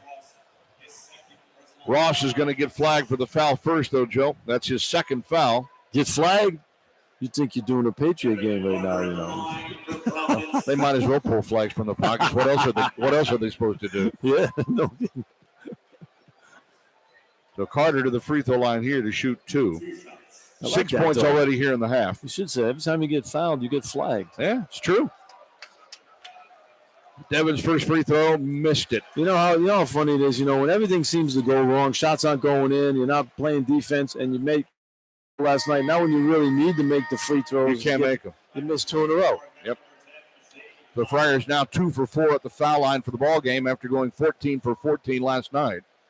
Ross picking up 2 fouls, comes out. Joplin comes back in for Marquette. Second shot for Carter on the way, and he gets it. 7.5 for Carter. And he's going to come out 2:35 to go with those 2 fouls. Yeah, what Kim is doing, he put back in for offense, but if they get the offensive situation again, they'll put him back in the game on a dead ball. So Floyd comes in to replace him. And here comes Mitchell into the forecourt to the left, picked up by Jaden Pierre out near the midcourt circle. Mitchell backs it out into the circle, high screen set, cuts to the left side, hands off to Joplin, rolls to the right. Now back a handoff for Lowry. High post for Iguodaro. Iguodaro starts left, goes right. Jump hook up off the glass. No. Rebound tap. Loose on the floor. It goes out of bounds, and Ticket Gaines went out of bounds with it. That's one you got to get. I mean, this offensive unit out there right now for Marquette is not a potent one. You got Jones on the bench. And you got Gold, Mitchell, Joplin, Lowry, and Iguodaro out there. And here comes Jones right up off the bench as soon as you said that. Because they look like nobody wanted to shoot the ball right there. Friars got an opportunity to get that rebound. You got to get a stop here. Just got away from Gaines right under the basket on the baseline. So the Friars didn't possess it, so Marquette has the ball and just 3.9 on the shot clock.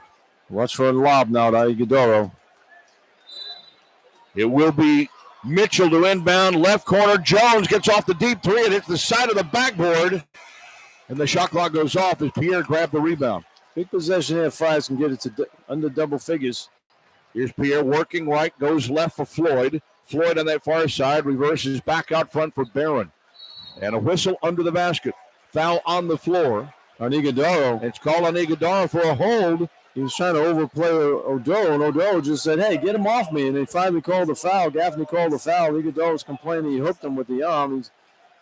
But Odoro now has to go to the line. That's 17 fouls. It'll be a 1-and-1 here for Josh. Josh needs to make these free throws. He was perfect last night. What was he, 8 for 8 from the line last night? How many Odoro there, John? That gives him 2. He's got 2. Ross has 2. Gold has 2. So Lowry started for the bench. I think he's going to stay in. Iguodoro's coming out with his 2 fouls. Yeah. Man, this is a lot going on down here for 2 free throws. 1-and-1. Tim gives the ball to Josh as he'll step to the free throw line and shoot the 1-and-1 here. 1:50 to go here in the half. And the free throw for Odoro is on the way and good. Yeah, makes this one as a 10-point game, and Friars have been dominated here in the first half. But they get a couple of stops down the stretch here. Get this to 6 or 7 points at halftime. They'll take that because Marquette's played good basketball so far. 6.5 for Odoro, and his second free throw is on the way, and it's good. He's got 7. Friars are back within 10, 1:50 to go. In the first half at Madison Square Garden, Mitchell into the forecourt with it to the right side toward the Providence bench.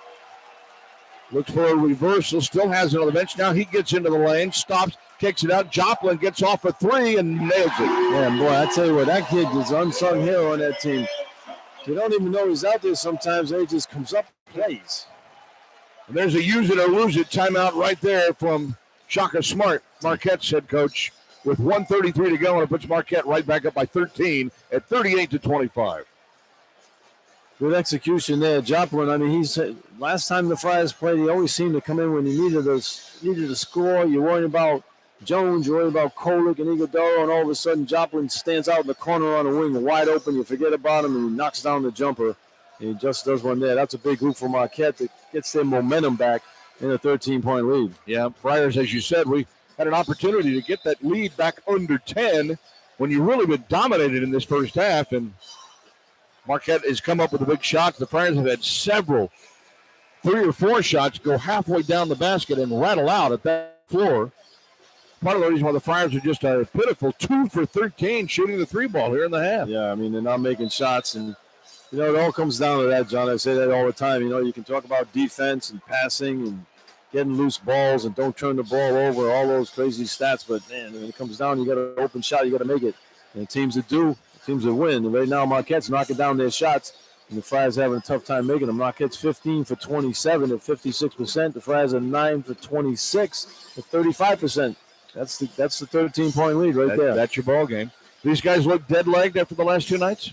Well, they don't have the spunk on defense that I saw last night. I mean, every possession of Friars, I mentioned to you a number of times, you know, look like they had 6 guys there on defense. Tonight they don't have that kind of electricity. Carter back of the game. He walks the ball into the forecourt, keeps it low, works right off of a screen against Mitchell. Right corner, Barron, catch and shoot 3, got it.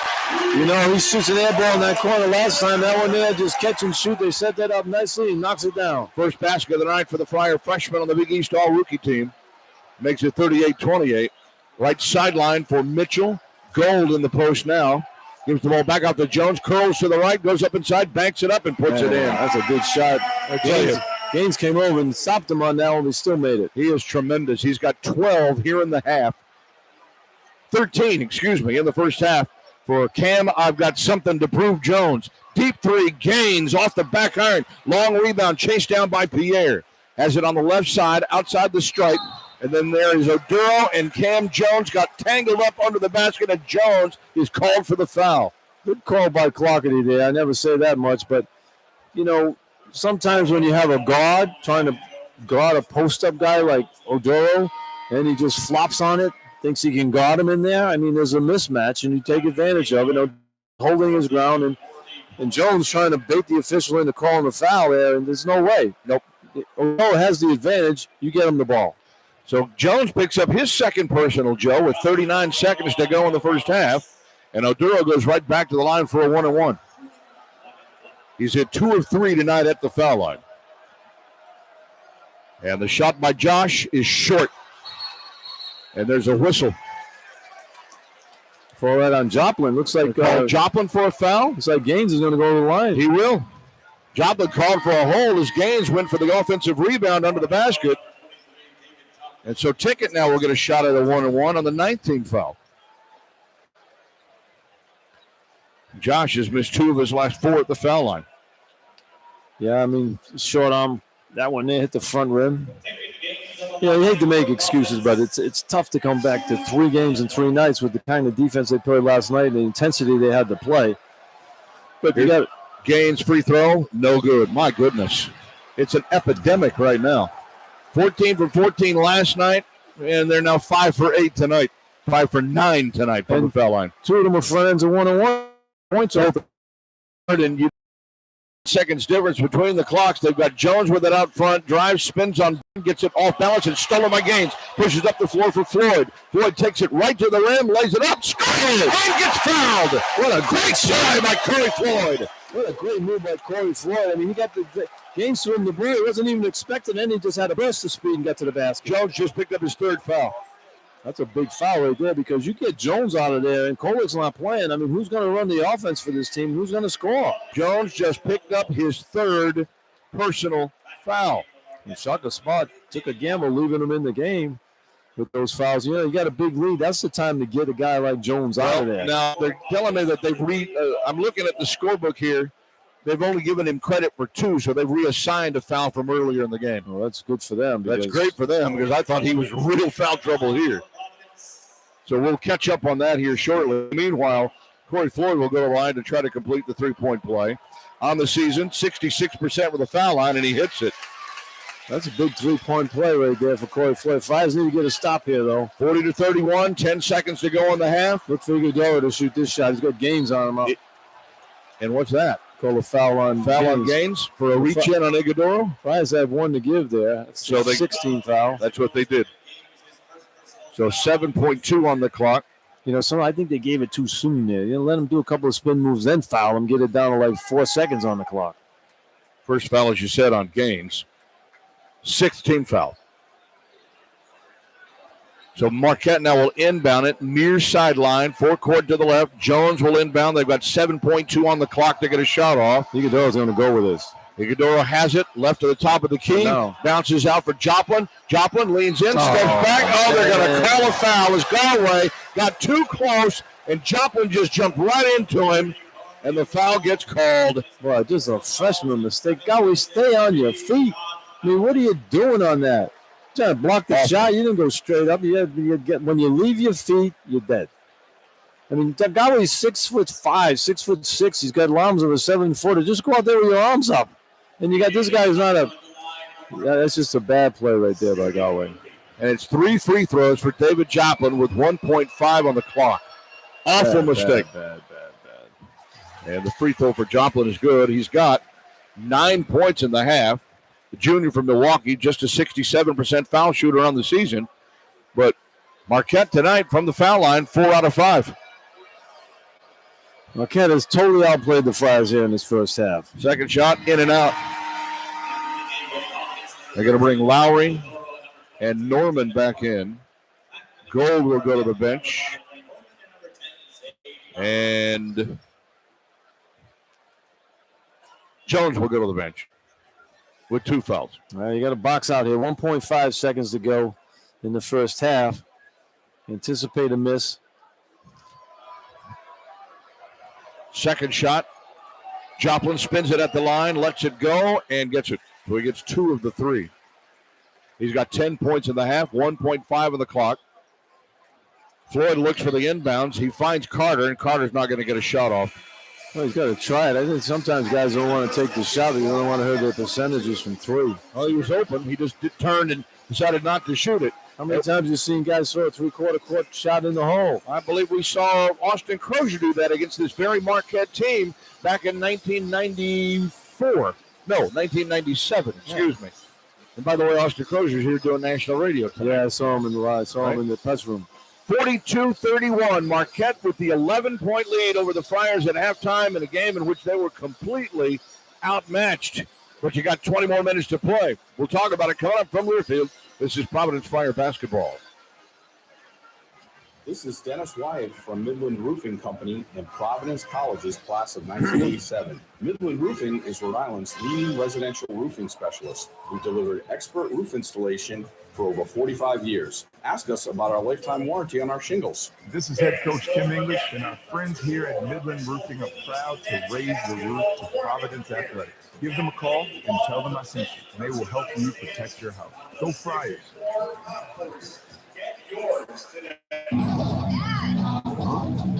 It's so dark in here. Yeah. Is that a raven? She guides me through my sea of darkness. Creepy. Why so dark? My bank thought it was best. Is your bank keeping you in the dark? It's just a phase. You know, Santander Bank made sure I was clear on how to use my account and mobile app before I left. It's called Walkout Working. Well, I have a raven. I see that. Get the respect you deserve at SantanderBank.com. Santander or FDIC. And we're back with the action. Coke Zero Sugar might be the best Coke ever. That's right, Jim. With an irresistible taste and zero sugar, Coke Zero Sugar is a must-try for any sports fan. So make sure you... Wait, Jim, I didn't mean try it right now. We're still in the air. No Austin, right? Ever? No, just me. Just come back with whatever you got. No, not right. Okay. We got a game to call. Elite Physical Therapy is the premier choice for physical therapy in Rhode Island. You deserve a physical therapy place that will go above and beyond to ensure you remain comfortable while achieving the results you want. Elite Physical Therapy is staffed by a team of highly trained and talented physical therapists, all of whom take the time to listen to your concerns and answer your questions. That way, they can create a personalized treatment plan that puts your comfort first. Elite Physical Therapy, award-winning hands-on care for healthy results. It's your choice where to go. There are many ways to say Miller Lite has more taste and only 1 more calorie than Michelob Ultra. Could say it with your show choir buddies at your high school reunion.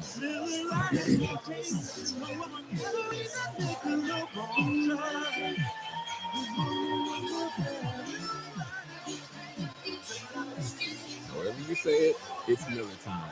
Celebrate responsibly. 2021 Miller Brewing Company, Milwaukee, Wisconsin. Beer for 12 full ounces. Miller Lite, 96 calories, 3.2 carbs. Michelob Ultra, 95 calories, 2.6 carbs. Taste test performed by Institute 57, February 2018. Meet John and Jim Iaccorda, brothers and proud Providence College graduates and longtime season ticket holders. cheering for their team. All right, stat sheet. Together, they founded Iroquois Law, carrying forward their commitment to excellence in real estate and business law.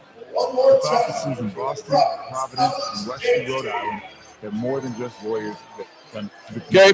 At Iroquois Law, you're not just a client, you're family. Iroquois Law, where legacy meets trust. Call or visit online to be a part of our story.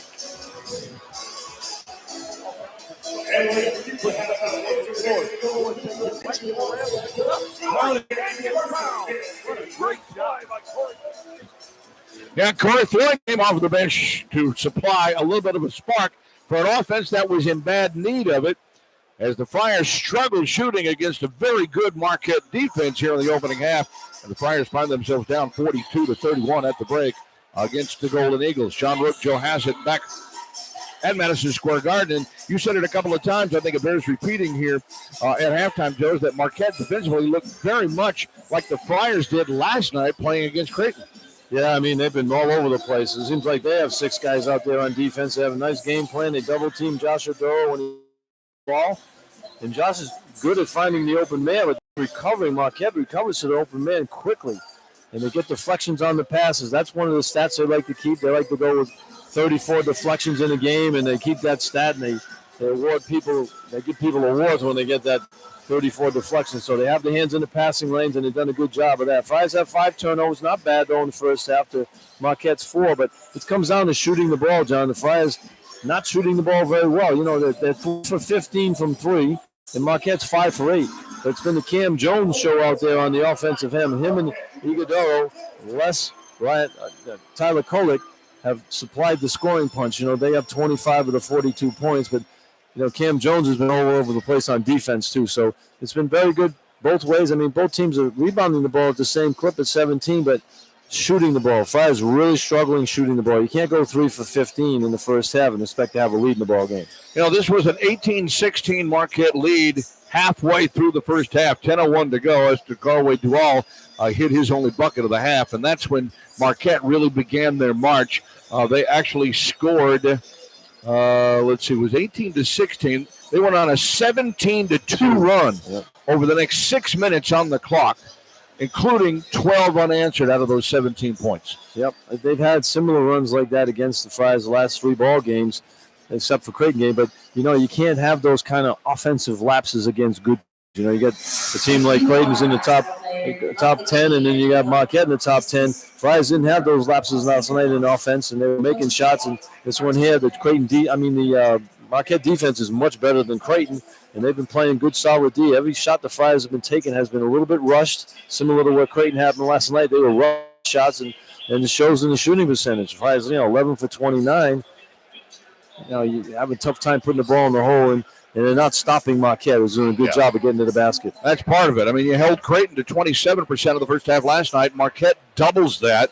They're at 55 tonight. Yep, and they're getting good looks. And they're taking quality shots, too. They're running the offense through Iguodaro, and he's the guy that the Friars are forcing to take shots. Iguodaro took 11 shots in that first half. That's a lot of shots for him normally. He and Jones took 11 each. So when you have him taking that, looks like the Friars want Iguodaro to take a lot of shots and try to take the ball out of the other guy's hands. So it certainly looks as if Marquette has something to prove here tonight, whether it is because they got taken to overtime by Villanova or whether it's because Cam Jones got snowed by the Big East coaches or also Iguodaro only scored 3 points last night. They're playing with the edge. The Friars haven't found that edge yet. And the result is an 11-point deficit at halftime for Providence. More coming up from Madison Square Garden. From Learfield, this is Providence Friar basketball.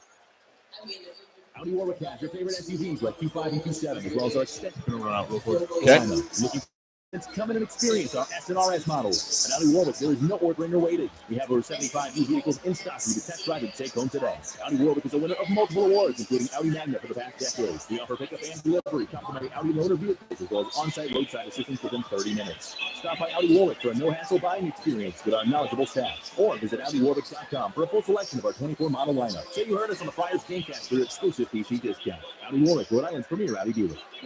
Your entree into the restaurant business began in your home kitchen, and today your cafe's success continues with a well-crafted menu and a staff committed to add an extra touch, which is also... We're going to Mohegan Sun again next fall, next November. Oh, yeah, we're back there again? Yeah. It's got, what tournament is that? It's a different MTE because we wouldn't be able to play in the Hall of Fame one we like just 2 years ago. Yeah. Boston College, UMass. Oh yeah, it's not a strong field. And Temple. It's not a strong field. What was it? Boston College, Temple, and UMass. Yeah. You almost have to win that one. Oh yeah, you have to. You got to. First and only outpatient diagnostic imaging center of excellence in Rhode Island, Rimmy will provide you with the highest quality of care. To find one of Rimmy's 16 state-of-the-art locations nearest you, visit RimmyRad.com. Are you ready to drive your career forward? Let's get you in the driver's seat at RIPTA. RIPTA has served commuters for more than 50 years. If you're ready to get on board, RIPTA will get you behind the wheel of your career. Things here are stable, secure, setting you up for success. RIPTA offers great benefits, including health, vision, dental, and a pension plan. Visit RIPTA.com/jobs for details.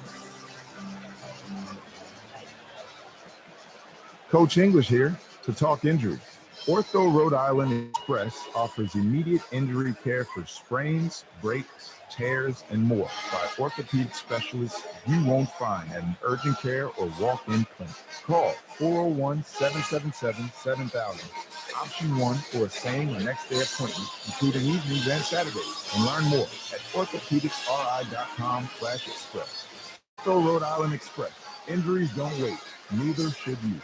Looking for a cost-effective travel option between Providence, Boston, Connecticut, and New York? Leave the car and train behind and go buses. With convenient stops in downtown Providence, Cambridge, Newton, Hartford, New Haven, and Midtown Manhattan. Go buses is the choice for you. Each bus features complimentary Wi-Fi, outlets at each seat for electronics, and a free bottle of water. Departure start at just $18 one way. For more information, visit GoBuses.com. Make the right choice and ride with Go Buses. This copyrighted broadcast is an exclusive presentation of Learfield under the broadcasting rights granted by Providence College. The use of this presentation is prohibited without the express written consent of Providence College. And Learfield announcers are provided by Learfield and approved by Providence College. John and Joe back at Madison Square Garden, where Marquette leads Providence 42-31 at the break. Joe talked about some of the team stats just a little while ago, and Friars were just 11 for 29 shooting the ball, from the floor at 38%, and only 3 of 15 from three.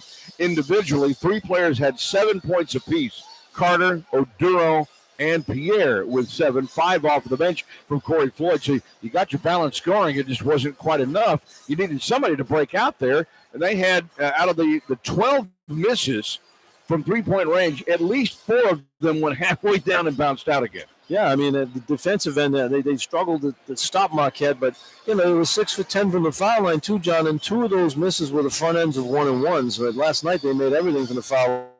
It'd be a 6-7 point game right now if they were making the free throws at that clip. And potential 4 points off the board. Yeah, I mean, those are the things you need to have if you want to get back into the ball game. But there's plenty of time in there. I mean, you have another half to go here.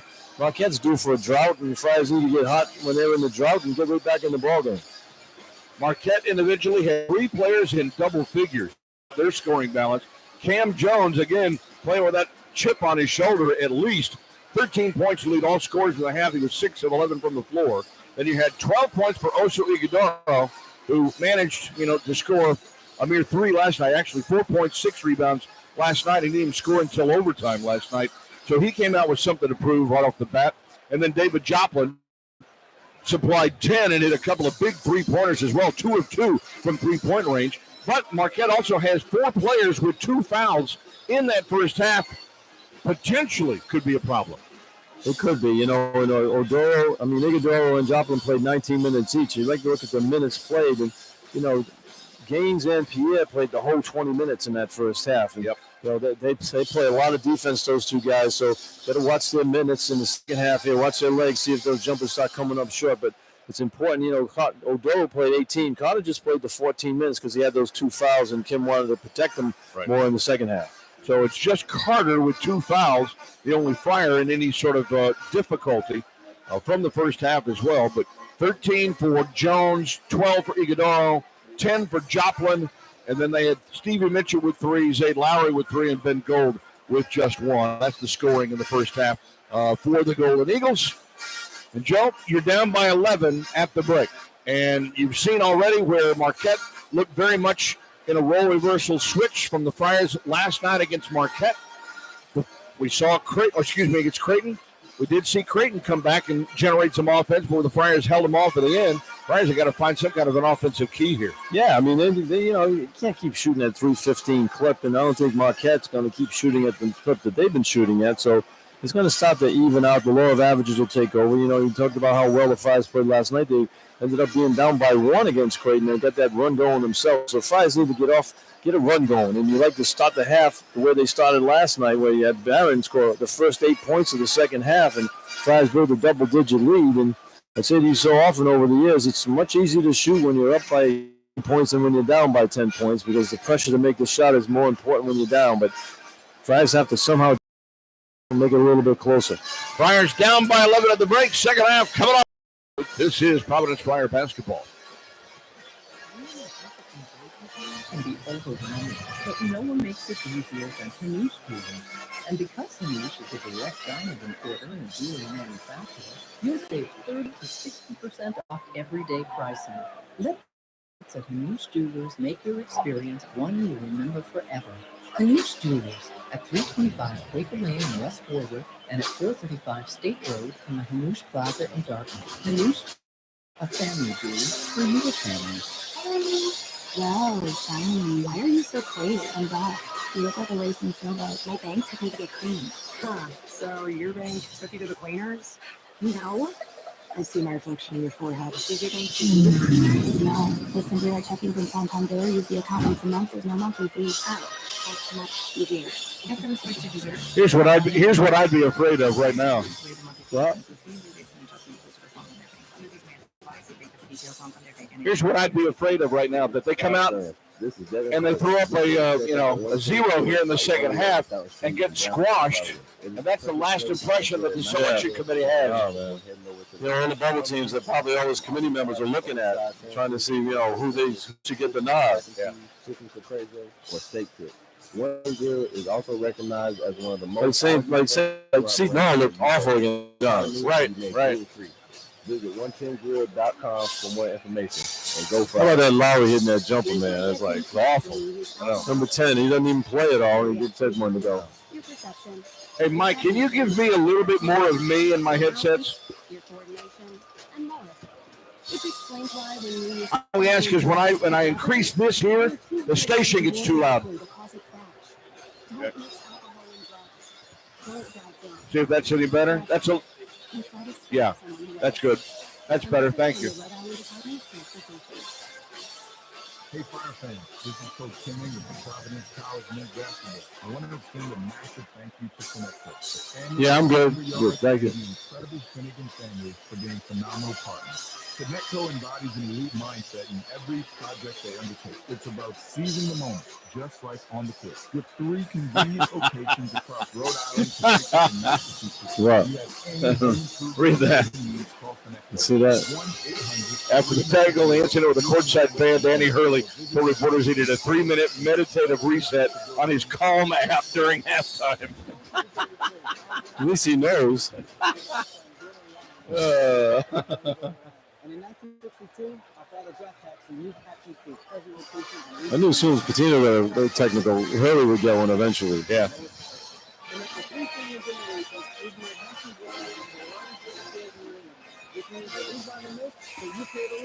Visit the newly modeled Patrick Superstore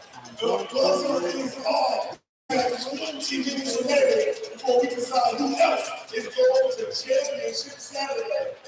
John and Joe back live at Madison, getting set for the second half. Friars have 5 come from behind wins this season when they trail at halftime, but Marquette has been very impressive indeed, leading at half 20-1 out of their 24-8 overall record this year. Yeah, and they're playing good defense too, John. The Friars need to somehow start to knock some shots down and get a good rhythm here to start the half. Just mentioned last night, down 8 straight points to come out of halftime, and they built a double-digit lead. 8 straight points coming out of halftime here to be right back in the ball game. Plenty of time. I mean, 20 minutes, 30-second shot clock. No lead is really safe. You have to keep playing, and these Friar teams need to get something going offensively. They really haven't had a rhythm. I don't think they scored 2 baskets in a row all night, so they need to get something going on the offensive end. So the Friars in the road blacks, Marquette in the home yellow gold.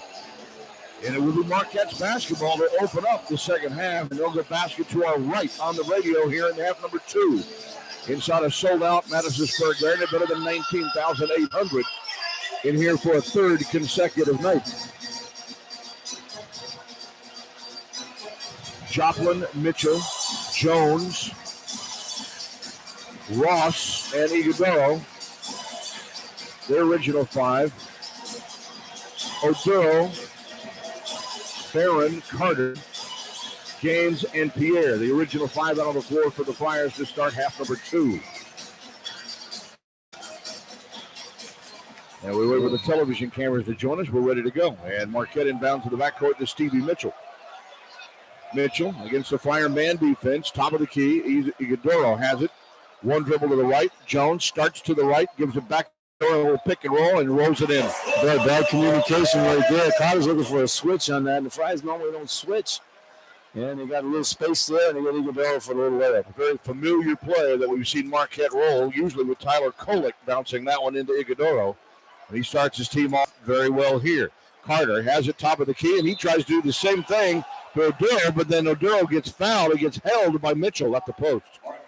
The Friars have run that play a lot this year. They come off the screen there by Oduro, and most teams have been jumping Carter, putting 2 guys on. He throws a bounce pass back to Oduro.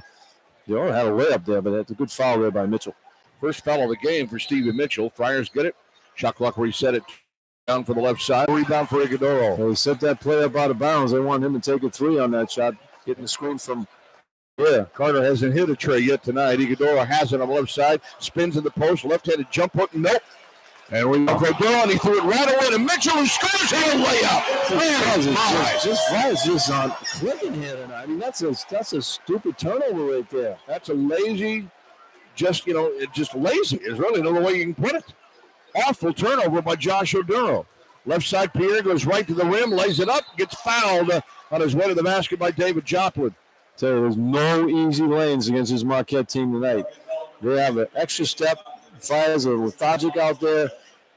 Looked like Pierre had a layup right there, but he wasn't going to get it. Joplin said, hey, they have to make free throws. So Pierre will go to the line for the first time tonight on the season, 78% for the sophomore from New Jersey. That's 7 first-half points, averaging 8.8 per game during the regular season. And his first shot here is good. You know, Friars as a team, I mean, I know they had to talk about halftime and say, listen, we got 20 minutes. We can win this ball game. We're in the NCAA tournament. So you have to find a way. You can't do mental mistakes there. That was a mental mistake on that turnover by Oduro. Second shot is also good. Yeah, it was just, an unaware mistake that you would normally expect a fifth-year senior to make. Friars get on the scoreboard, but down 13 early in the second half. Jones takes it all the way down into the post, reverses back out to the foul line, takes it all the way through the left side on the dribble. Now for Ross. Ross works in the left corner in front of his bench, fires off the 3, in and out, and the rebound for Oduro. I mean, Marquette's not going to continue shooting at 50%. Friars need to get something going here offensively. Here's Pierre, scoots to the right toward his own bench, double team on him. He's going to step back and fire the 3 and hit. There's shaking big right there. That's easy. Get the crowd into the game a little bit, get the teammates pumped up. Big 3 for Jake. Pulls Providence back within 10. Here's Jones, who drives high off the glass. No! And the rebound for Carter. Pushes up the floor for Pierre. Pierre, Euro step, left hand, no. Rebound followed, no by Carter. Carter gets the rebound. It shoots out. It's on the floor. Rebound is loose. Pierre Durford is picked up by Carter on the right wing. He steps back for three. If Jaden Pierre doesn't dive on that loose ball, the Friars will give up a layup.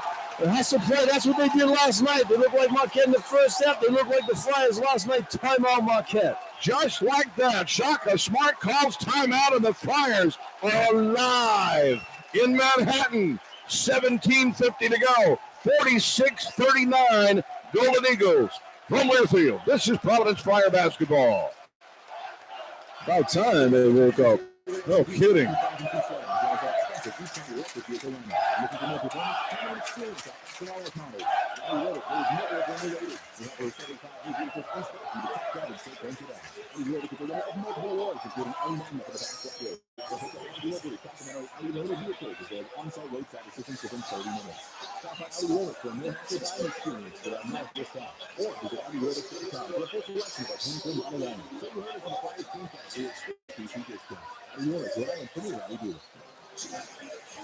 And we're back with the action. Coke Zero Sugar might be the best Coke ever. That's right, Jim. With an irresistible taste and zero sugar, Coke Zero Sugar is a must try for any sports fan.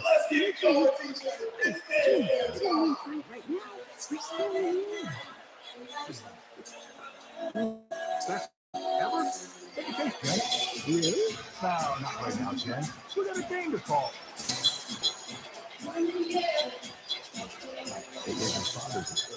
Yep.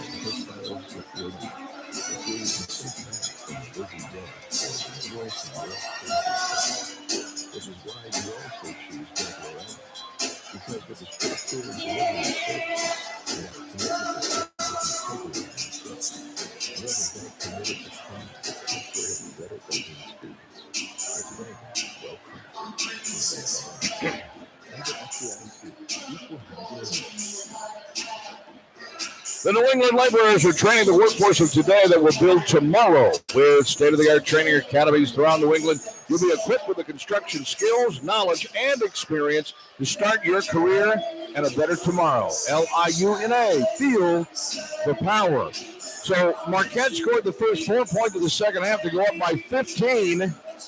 And the Providence is now on an 8-0 run. Their best offensive spurt of the ball game to pull back within 7. Well, finally put up some intensity, too, and Marquette missed a couple of shots, which they've been knocking down in the first half. The Friars get out on the fast break, but Jaden Pierre just made a great play there. He didn't get credit for any points, but he dove with that loose ball. Yeah. Marquette had 3 guys out on the break. They would have had a dunk there, but he dove and knocked the ball away. The Friars were able to get it back, and Carter finished it off with a 3-pointer. That might be the play of the game right there. This Fire team can knock down some defensive stops right here and start making some shots. They'll be right back, tie the game up. It's really the first example tonight of the energy play that we saw last night against Creighton.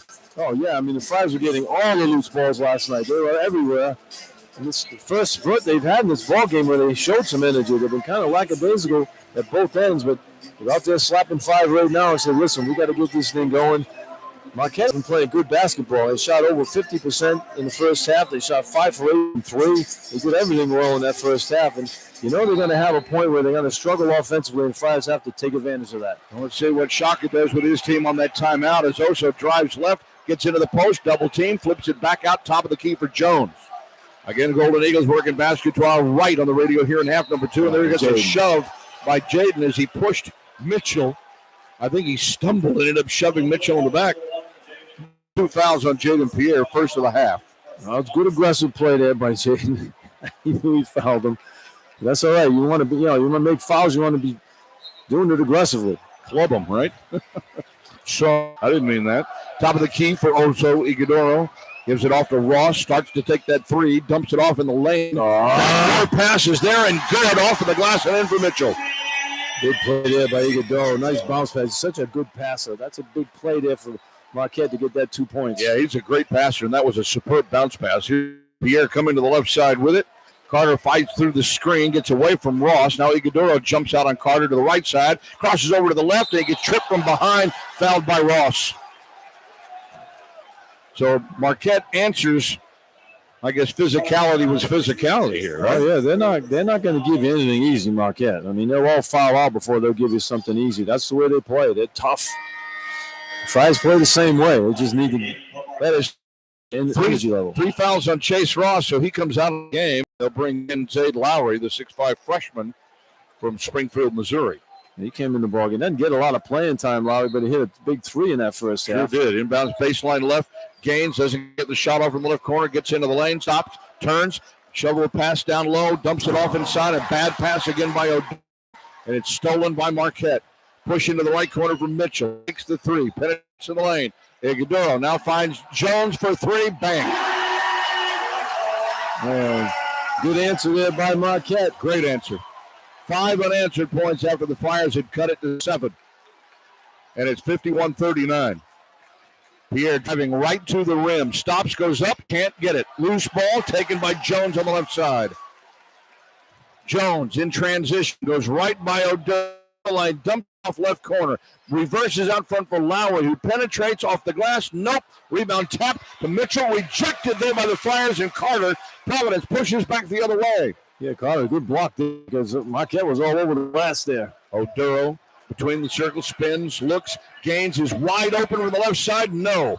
Rebound tap. Barron had it. Stolen by Mitchell. Got to make shots, man. They just got to make shots. I mean, Gaines is scoreless tonight. And take that mask off. Something.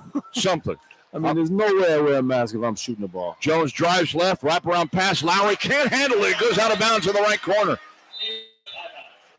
Have a television timeout. 15:54 still to play. Marquette back on a mini run here to open up a double-digit lead at 12 over the Friars at 51-39. From Learfield, this is Providence Friar basketball.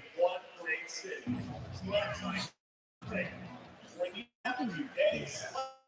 that a raven? She guides me through my sea of darkness. Where's the dark? My bank Is the bank keeping you in the dark? It's just a phase. Sometime the other day, made sure I was clear on how to use my account mobile app before that. It's called It's funny when you get behind, you start pressing and you rush shots. Yep, that's what Creighton did. They were behind, they were rushing shots. Yeah. Pierre made a good move right there. He rushed the shot. Gaines is wide open. He pulls the trigger with a. You got to take that damn mask off. There's no way I wear a mask. I mean, if you got a broken nose, I had a broken nose, John, once playing. I broke it 5 times, but I'm playing at Providence. I told you this story before. I put a mask on me. I was one play. I took it off. I couldn't breathe, couldn't see. The doctor said, well, if you get it in the nose, it's going to hurt a lot, but it's not going to make it any worse. It's going to be still broken. I said, well, take the damn thing off. I played with no mask. Now, if I was playing against me, I would have definitely hit me in the face.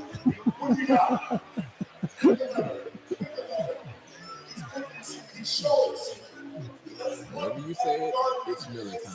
Celebrate responsibly. 2021 Miller from Milwaukee, Wisconsin. Vehicle for free.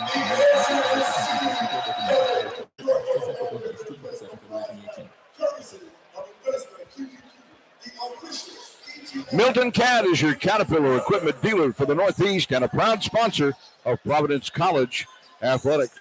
John and Joe again at the Garden here with 15:54 play in the second half. And Marquette is ripped off. Back-to-back baskets go back up by a dozen at 51-39. Well, Cam Jones just made a big three right there. Friars look like they're going to get some momentum on the offensive end. Pierre made a nice move to the basket, wasn't able to finish it off. The defense was right there. And then Gaines wide open from three-point range and just couldn't knock it down. I mean, what's the ticket shooting in this ball game so ticket far? in this game so far is 0 for 4 from 3, 0 for 5 overall. Yeah. It's just, you can't have that. Well, he's streaky. You know, in other games he's 4 for 5 from 3, and it's just that's what you have with him. He works hard defensively, but to win a game like this, everybody starts to stop making some shots, and the Friars have had, when they've gotten good looks. I mean, Marquette's making you work on the offensive end, but when you've had good looks, the Friars haven't been able to knock them down. Jaden Pierre made one here in the second half, made a nice move and knocked down the three, but they got to get it going offensively. So, Friars down by a dozen. Well, second half, where they shooting in the second half? Marquette's 4 for 9 in the second half, 1 for 2 from 3. Friars are 2 for 7. 2 for 7. Friars are shooting, 28% from the half. For the half. 36% for the game. For the game. It's tough to win ball games with those percentages. You know, you get stops down the other end, but this Marquette team has answered the run that the Friars just had. Providence will inbound the ball. Barron has it in the right corner on the sideline. He dumps it off for Gaines. Gold has entered the game now for Marquette, who entered a forward slot in there for Joplin. Hand off on the left side for Corey Floyd, who's entered for the Friars for the first time here in the half. Double team steps through that, and again, Oduro bobbles the ball, falls to the floor. Gold goes to the floor, ties him up, and the arrow belongs to Providence. Josh Oduro is he's stepped slow tonight. Yeah. And he's not, he's just, his reaction isn't good. Not good. John Gaffney, something happened to Gaffney. So the John Gaffney official walks over to Kim English, who meets him out on the floor. And he's going to walk slowly over to the table as Kim puts his arm around him. Did he get poked in the eye? I don't know what happened. So now I'm not sure. Gaffney, if he'd fallen, he bounced right back up again. Tim Clockert is over there talking to him again in front of the fire bench on the far side. He's throwing something fell off. Something fell off him or fell out of him. I don't know. Flipped it over to the Marquette bench. Friars will have the ball here. 11 to shoot. I was just watching Marquette. They get that loose ball, tie up, and they're all slapping five and clapping. They're really happy with the deflections. I mean, they're zoned in this one. Inbounds comes to Pierre. Zone out front now for Marquette off of the inbounds. Gaines shows it, drives it, steps back, fires the three. Nope. And a rebound for Mitchell. And again, no block out by Oduro at all in the lane. He is absolutely sleepwalking. Well, it's good defense by Marquette. I mean, they're challenging every shot. Jones tried to get that bounce pass to Iguodaro. Friars kicked it. Gaines stepped in front of it. Couldn't get his hands on it. It hit his foot. And so a kick ball. We'll give it back to Marquette as Castro comes in and Oduro goes out. Yeah, this is the first minutes for Castro, too. David Joplin also returns for Marquette. And Iguodaro will go to the bench. It's a crucial time right there. Friars down 12. The offense is sputtering, and the defense hasn't been what it was last night. So they got to get stops though if the offense isn't working. Gold on the left sideline has it, and the ball gets knocked away. Off the leg of Joplin out of bounds, and that time Tickett reached in and knocked it off of Joplin out of bounds. That's good. You get a turnover there now. And down here, and Carter's not in the ball game either, so Jaden P has to look. With this offensive crew on the floor right here, you got Castro out there who's not an offensive threat. Gaines is 0 for 6 from the floor. You've got no Carter, no Duro. And, you got Floyd and Barron in the corner, so Jaden's got to look for a shot here. So here's Pierre. Brings it into the forecourt. Drive to the right. Draws the double team. Finds Floyd in front of his bench on the far side. Floyd reverses back toward the center of the forecourt. Has the dribble, looks for a screen, flicks it out to Gaines. Gaines pulls it away, finds Pierre again. He'll rub to the right, stop to the left, back to the left again. Penetrates, has the ball swatted away as he tried to hit the floater. Now for Gaines with 2, with 1, a three-pointer. It won't go. Rebound for Floyd, who goes back up and got it fouled. Saved by Barron on the right sideline. Man, that ball was all the way down, too. It's not in the cards right now for the Friars shooting threes. And here is Pierre with it. 9 to shoot. Goes up from 17. Bank shot. No good. Jones with a rebound. The defense is awesome by Marquette. I mean, not as contested. Jones has it on the right sideline. Now cuts back off of the screen. Penetrates. Goes left inside on Barron. Puts it up short. Rebound taken. And a foul is called on the floor. And it was Marquette actually doing the crashing, but I think they're going to give the foul to Castro. Oh, yep. His first, team's second here in the half with 11 to go, and give the ball right back to the Golden Eagles as Pierre now comes out of the game, and the Friars will put Carter back in. Tell you what, though, John, Marquette's playing physical. They're getting loose balls. Very physical. on the glass. Yep, very physical. Inbounds lob comes from Norman on the baseline. Out top now for Iguodaro, who's back in. Iguodaro hands off to Mitchell. Mitchell fights through a screen, goes left. Alley-oop. Iguodaro comes down with it. Missed the reverse. Carter with the rebound. Good job by Castro challenging that. Carter streaks by Mitchell. Lays it up, and it will go in and out. Oh, my goodness. Picked up by Floyd, who falls to the floor, and he gets tangled up just to the right side of the lane. It'll be a held ball. It will go to the Golden Eagles.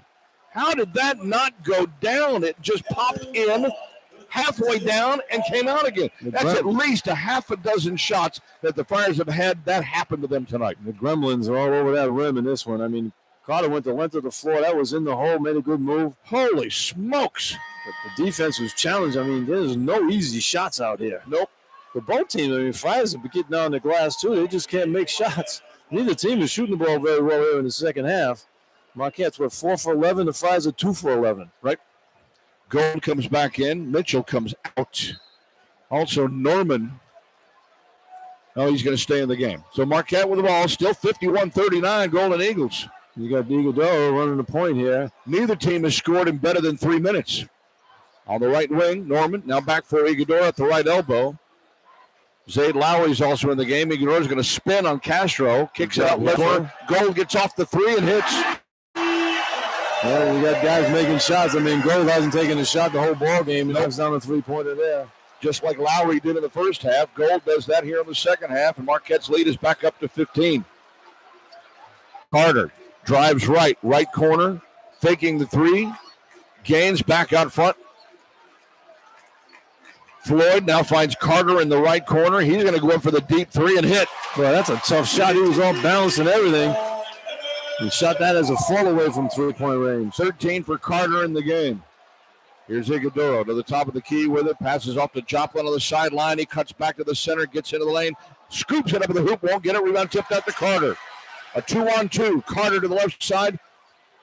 Scoots outside the three-point stripe. Now drives to the lane, kicks it all the way through.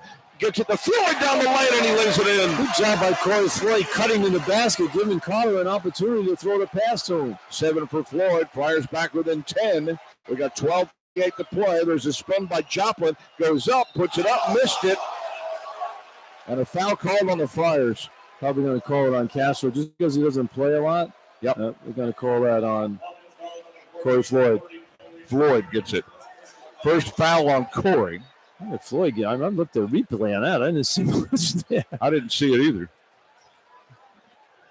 Third team foul is going to put Joplin at the line shooting, too. Joplin on the season, 66% from the line. He hit 2 of 3 in the first half. Has 10 points in the ball game. Averages the game. That's that guy again. Every time they need a hoop, it seems like he pops up and gets it done. He was isolated on the baseline that time. Took it to the baseline, pump fake. Got his man up in the air, ends up on the foul line, just like he did at the end of the half. Pump fake, get guys up in the air and gets the line. It's the first free throw. Norm back into the game. Lowry goes for Marquette. One more here for David Joplin. He lets it go, and he gets it to go. He's got 12. And the Golden Eagles back up 12, 56-44. You know, it's just right there for the taking here. They just can't get anything going offensively in a rhythm. Here is Duval, works to the right side. Garway into the game for the first time here in the half. Now switches back to the left against Jones. Coming off the screen is Carter. Up top with it, scoots to the right, backs it outside, wants to take Iguodala off the dribble. He crosses over to the right, gets into the post, stops, leans in, not there. To Floyd, who drives now down low, goes up, elevates, puts it up, can't get it. He got fouled. Finally gets a call, Corey Floyd. He's taking the ball with the basket, John, and not stopping and pump faking. He's exploding up to the rim. Gets himself a foul on that one. Goes to the line for 2. He'll go to the line for 2 after a timeout with 11:55 to play. 56-44 for Marquette. From Learfield, this is Providence Friar basketball. Gold got that foul. All right. Was that 3 for him? Yeah, it is.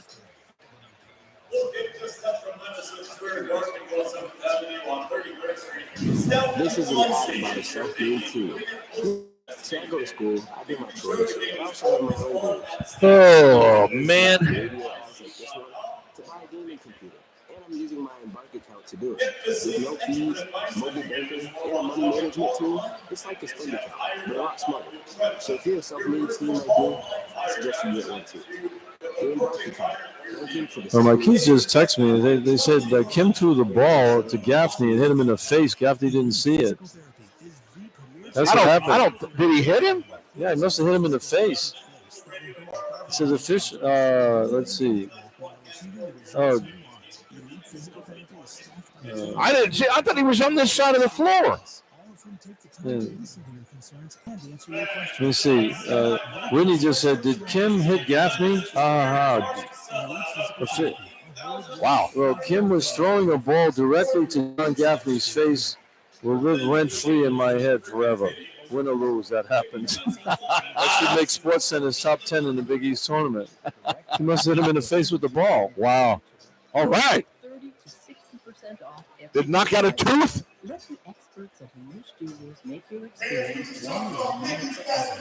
Hamish Jewelers at 825 State Line in West Georgia and at 425 State Road in Hamish, Hassett, and Johnson. Hamish Jewelers, a family jewelry for your For water, fire, or mold damage, call Rhode Island Restoration, 401-414-1111. Rhode Island's top choice for property damage cleanup and repair. Emergency service available 24/7. Well, shooting stats here in the second half, John. Marquette's 5 for 13 from the floor, 2 of 3, though, from three-point range. Gold just hit a three-point. It's the first shot he's taken in the ball game. Friars just 4 for 13 in the second half and 3 for 7, though, from three-point range. It's a 12-point game, but you're right, John. The Friars just can't get over it. They got this at 7 at one point, and then a 5-0 run by Marquette got it back to this level. But Friars have to play good defense here. This crucial point now, 12 minutes to go in the ball game. They need to get stops and stop making some shots. They've had some decent looks that are going halfway down, as you mentioned, 3 or 4 times. The difference is Marquette's making those shots, and the Friars aren't. Gold just picked up his third foul. Team foul 4 on Marquette here in the second half. Friars have 3 team fouls with 11:55 to go. 56-44 for Marquette, leading Providence here. Winner will advance tomorrow night to take on top-seeded and regular season champ UConn as they held off St. John's in a slugfest tonight, 95-90 in the first semifinal game. Yeah, that was a good ball game. The Friars need to somehow get Josh Oduro. He's got to get himself going in this ball game. He's struggled out there. He's been a step slow, and he hasn't had the Josh Oduro feel for the game so far. But he hasn't. He just needs to get one to go down maybe and get some flow to it because so much goes through him. When he's passing the ball well, guys are open. But Marquette, give him credit. They've done a good job of taking him out of the game, basically. I mean, they've been double-teaming him and running at him and then recovering to open people. Give Marquette the credit on the defense. So Floyd to the line for 2 here. Rattles the first one home. Corey now has 8 points for the game. He's 67% from the line on the season. Friars are up to 9 for 13 from the foul line tonight. Second shot by Floyd is also good. Corey having a nice ball game. Playing good defense. It's getting to the basket. 9 points. Friars bat down 10, 11:50 on the clock. A ton of time left to go here. Plenty of time. You got to get stops, though. Norman now for Jones. A step back 3 up high. Missed that one. But who's all alone? The rebound got blocked underneath. Norman goes up with it, kicks the ball back outside. Joplin. Ross for 3. And fouled by Duell. Oh, my goodness. Boy, just some dumb plays out there tonight by these Friars. Galway has fouled 2 guys taking 3-pointers. Gave up 2 free throws, and now he gives up a 3-pointer plus a foul. How did that happen, Galway? No, give Marquette credit, too. They're making the shots. I mean, that's the first basket of the game for Chase Ross. And now you got a chance to make it a 4-point play. Duell picks up his first foul. First basket of the game, and you had Gold with his first basket of the game right in front of the Marquette bench. Free throw is good. They're making shots when they have to. The Friars get it to 10 and it just goes right back to 14. Every time they start to make a move, Barron goes out. Friars have brought Ticket Gaines back in. And they bring Pierre back in for Galway Duell, who was in there for 1 possession. Yeah, and that was just a miserable play. He goes right back out again. So Pierre brings it right to left into the forecourt. Friars down 60-46. Carter has it at the top of the key. High post. Oduro has his back to the basket. Now he's going to turn and hand it off to Devin. Spins to the left, uses him as a screener to the right, cuts down to the basket, down top of double team. Pierre, wide open 3-pointer, well short. Long rebound comes down to Norman, or correct that, Mitchell. Mitchell stopped at the foul line, gives it off to Ross for another 3. That one's no good, and Floyd gets the rebound. Now Corey brings it to the forecourt, left-hand dribble. He tries to get by his man, leaves it off for Carter. He goes up for three, and he got fouled. It'll be 3 free throws. He's so good at that, Carter. Looks like an NBA guy when he does that. As a guy leaning forward, he knows he's in the air, and he just jumps into him, puts the ball underneath the defender's arm, so he definitely gets fouled and tries to fly it up there and maybe get a 4-point play opportunity. Foul is called on Stevie Mitchell, who was trailing on that play. His second, 5 on Marquette now, and Carter will go to the line to shoot 3. He's made 2 threes here in the second half. He hit 3 of 4 from the line in the first half as he connects on the first one here. I just feel like the Friars are going to have a run. I mean, they just haven't played well in this ball game. This is one where you don't want to get them. You don't want them to get out to 18 or 20. As Carter's second shot's good because you got to feel like if you can get on that run, you might be able to steal this at the end. Yeah, I mean, then they stop pressing a little bit themselves, knowing that you're coming. So you got to get some stops, though. Well, that's what happened with Creighton. Yep. They made the run, took the lead, and the Friars took it back from them. But Marquette is making shots. 3 good by Carter in a row. Unlikely guys knocking down threes rather than taking shots in the game. 60-49, 10:51 on the clock. Mitchell has it well out on the perimeter. Forecourt to our right here in half 2. Now reverses back to the left on Pierre. A handoff for Ross, who takes it to the right. Bounce pass there for Jones, and Jones slipped to the floor, and he gets up and he says something to Carter. Now the two are going to have some words in the center circle because Jones popped up after he got tripped from behind and said something to Carter to start the melee. Not a good idea by Jones talking to Carter. Last guy who did that, Epps at Georgetown. Carter wore him out the rest of the game. Carter is called for the foul. That's his 3rd foul. I don't think he's had 3 fouls in the game in a long time. No, he hasn't. Carter looked like he had the steal right there. Jones just fell. But Jones got up saying, hey, I got tripped. I'm not giving him some life now. I'd like to see guys get upset. Here comes Jones off the inbounds, drives to the left, outside the arc, now moves back to the right, goes down the lane, and a foul on the floor. A hold is called. Ticket gains? Yeah, that's a good call. He pushed Jones to get around, to get by the screen. He pushed him with his hands, and that's a foul. Second foul on Ticket. That's now 6 on Providence. Well, you mentioned Marquette's the worst free throw shooting team in the league, so you got to make them take free throws down the stretch. It might be a good idea. Right, they're 8 for 10. So the law of averages should catch up. Iguodaro, right elbow, reverses, gets to the lane, jump pass out to Mitchell. Now finds Joplin. Joplin slides down the right side. Got a shot blocked by Oduro. Gaines comes up with the ball. Good defense there. You got to get stops in. Carter handles it. Got to get going. Mitchell on the left side, just to the left of the top of the key. Penetrates off a screen. Oh, what a screen by Oduro. He knocked Mitchell to the floor. No call. Carter's going to take Jones here. He's going to take the up and gets it. First him down. I was talking to him too. Yeah, Carter. You don't want to wake up, Carter.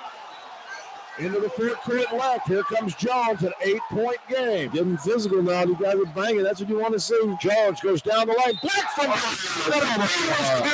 and Carter stumps his feet at the official making that call. It was Lamar Simpson. And Carter doesn't get emotional at all. That's a terrible call right there. Good defense by Floyd. He came from behind and blocked that shot. And that is 4. Oh, yeah. That was Ford who made the foul call. It wasn't on Carter. They're just watching it. I mean, we're watching it right here, and Carter got a huge, clean block on Cam Jones in that play, and it's an awful call again. Every once in a while, you get some stinkers. That was one. So Floyd is called for the foul, not Carter. It's his second. But that puts Marquette in the bonus. If I was Friars, I'd get whoever Jones is guarding, set a screen to make him play Carter and let Carter go at him. Jones hits the first free throw. And if somebody starts mouthing at you, that's when you want to wear him out. That's 17 points for Cam Jones to lead the Golden Eagles tonight. His second shot is good. He's got 18. 13 of that came in the first half. That set a screen, get Mitchell off Carter and make Jones play him. Who's Jones guarding? Set that screen. We're back to a 10-point game. Carter with the ball, mid-floor circle. Drives to the left. He's going to go up with a 25-footer. Short rebound tip. It goes right to Joplin into the basket. That would have been a nice one to go down right there. Now you got to get a stop. You're at 9.5 minutes to play, and you're down by 10 points. You've had it a couple of times to single-digit deficit in the half, and Marquette has answered every time. Jones drives left side for Mitchell in the corner in front of his bench. Reverses back out front to the just to the right of the top of the key. Now on the elbow for Iguodaro. 2-3 dribbles, hands off Mitchell. Mitchell curls around the screen, drives on Carter. Got a shot blocked. There's a tip, no good. Gaines with the defensive rebound. Good stop there. Good defense by the Friars. They got to make some shots now. A little more sense of urgency on the defensive end, but now you got to get some points to go. Hit the ball inside Iguodaro. He's got Mitchell on him. Pierre scoots it right. He finds Carter. He drives on Joplin. He's going to step back for three. He got fouled. Missed the shot, but he got knocked to the floor again. 3 foul shots. And his foul is called on Joplin. You know, Jones woke up Carter. He got pissed off when he saw he happened at him in midcourt. No question. Now he wants the ball. No question. I mean, some of these shots might be a little ill-advised, but hey, he wants it. No, you got to give it to him, right? He said, "Hey, you know, I'm the senior right here. I'm the fourth-year senior, basically, and we got 8.5 minutes to go in this game. It's got to be on me right now." Joplin picks up his third. 6 now on Marquette. Carter hits the first free throw. He's got 3 threes. He has 3 free throws from a missed 3 and a fouled 3 early in this half. He's got 13 points in the half, 20 for the game for the Big East Player of the Year. Second one is good with one more coming. He's now got 21. He makes this one, you get it to 7. Friars haven't gotten it under 7 in a long time. Since halfway through the first half. They got to get a stop when they get down to the end here. Joplin comes out of the game. And I believe it's Gold. Yep, Gold checks back in. Third shot for Carter is good. Oh, he is laser focused right now. 62-55, 8:42 to play. Cam Jones, left side for Gold. Hands off to Jones in front of his bench. Goes to the baseline. The pass intercepted in the lane. Tried to bounce pass, and the Flyers picked it off. Well, we could that in row when Carter was right there still. We getting a hand on it. Carter has it in the forecourt now. Mitchell picks him up on the right sideline, goes right by Mitchell, stops. Oh, it's a foul called. Holy smokes, Tim Crockett. What was that? That's 4 fouls, isn't it? That's 4 on Carter. What was the foul? He said he offered to push him off with the arm. Oh, his arm did extend as we look at the replay. It definitely extended. That is 4 on Devin Carter with 8:19 to go. That's a big call right there. Sure is. Now you take your best player out of the game. Plus, defensively, he's guarding Jones. So here comes Jones with it. Left side spins on Corey Floyd into the paint. Back out to Gold. Got away with a walk. Back out for Ross. Ross drives on Gaines. Gaines slips and falls. Iguodaro has it at the left elbow. Now reverses to Jones, who gets into the lane, slides in, throws it up. Ball is tipped away. Out to Gold. Gold picks it up at the buzzer. No, won't get it. Rebound for Gaines. And then he gets knocked to the floor by Mitchell. Great defense by the Friars. They're running all over the place now. This is the way they played last night. Good job. Mitchell picks up his third. That's 7 now on Marquette with 7:50 to go. And we got a timeout on the floor. It's Marquette 62 and Providence 55. Hold on to your hats or your seats or buckle up your seatbelt. Whatever you got handy. They had a run in them. They had a run in them. They have it, and let's see if they can continue it. From Learfield, this is Providence Flyer basketball. When you work this journey, it's about going beyond investing. It's about connecting your life and finances. Wherever you are on your wealth journey, we can build a tailored financial plan and make recommendations that are aligned with your best interests. I thought they were going to get the Pierre there because he had gold on him, you know? Yeah. And they gave it to Carter, who's, you know, he wants it. But that was a big foul right there. That was a big call. Good defense by, was it Mitchell picked that up? Yeah. We're back with the action. Coke Zero Sugar might be the best Coke ever. That's right, Jim. With an irresistible taste and zero sugar, Coke Zero Sugar is a must-try for any sports fan. So make sure you Jim, what do you want to try it right now? We're still on the air. Best Coke ever? Take a taste, Jen. Really? No, not right now, Jen. We got a game to call. You need to keep your mind and body in the game. With over 90 board-certified radiologists with broad-based experience and subspecialty training, Rhode Island Medical Imaging will deliver the most accurate diagnosis possible. If you need an X-ray, MRI, CAT scan, or another imaging exam, the first and only outpatient diagnostic imaging center of excellence will provide you with quality of care. To find one of Willie's 16 state-of-the-art locations nearest you, visit willyrabs.com.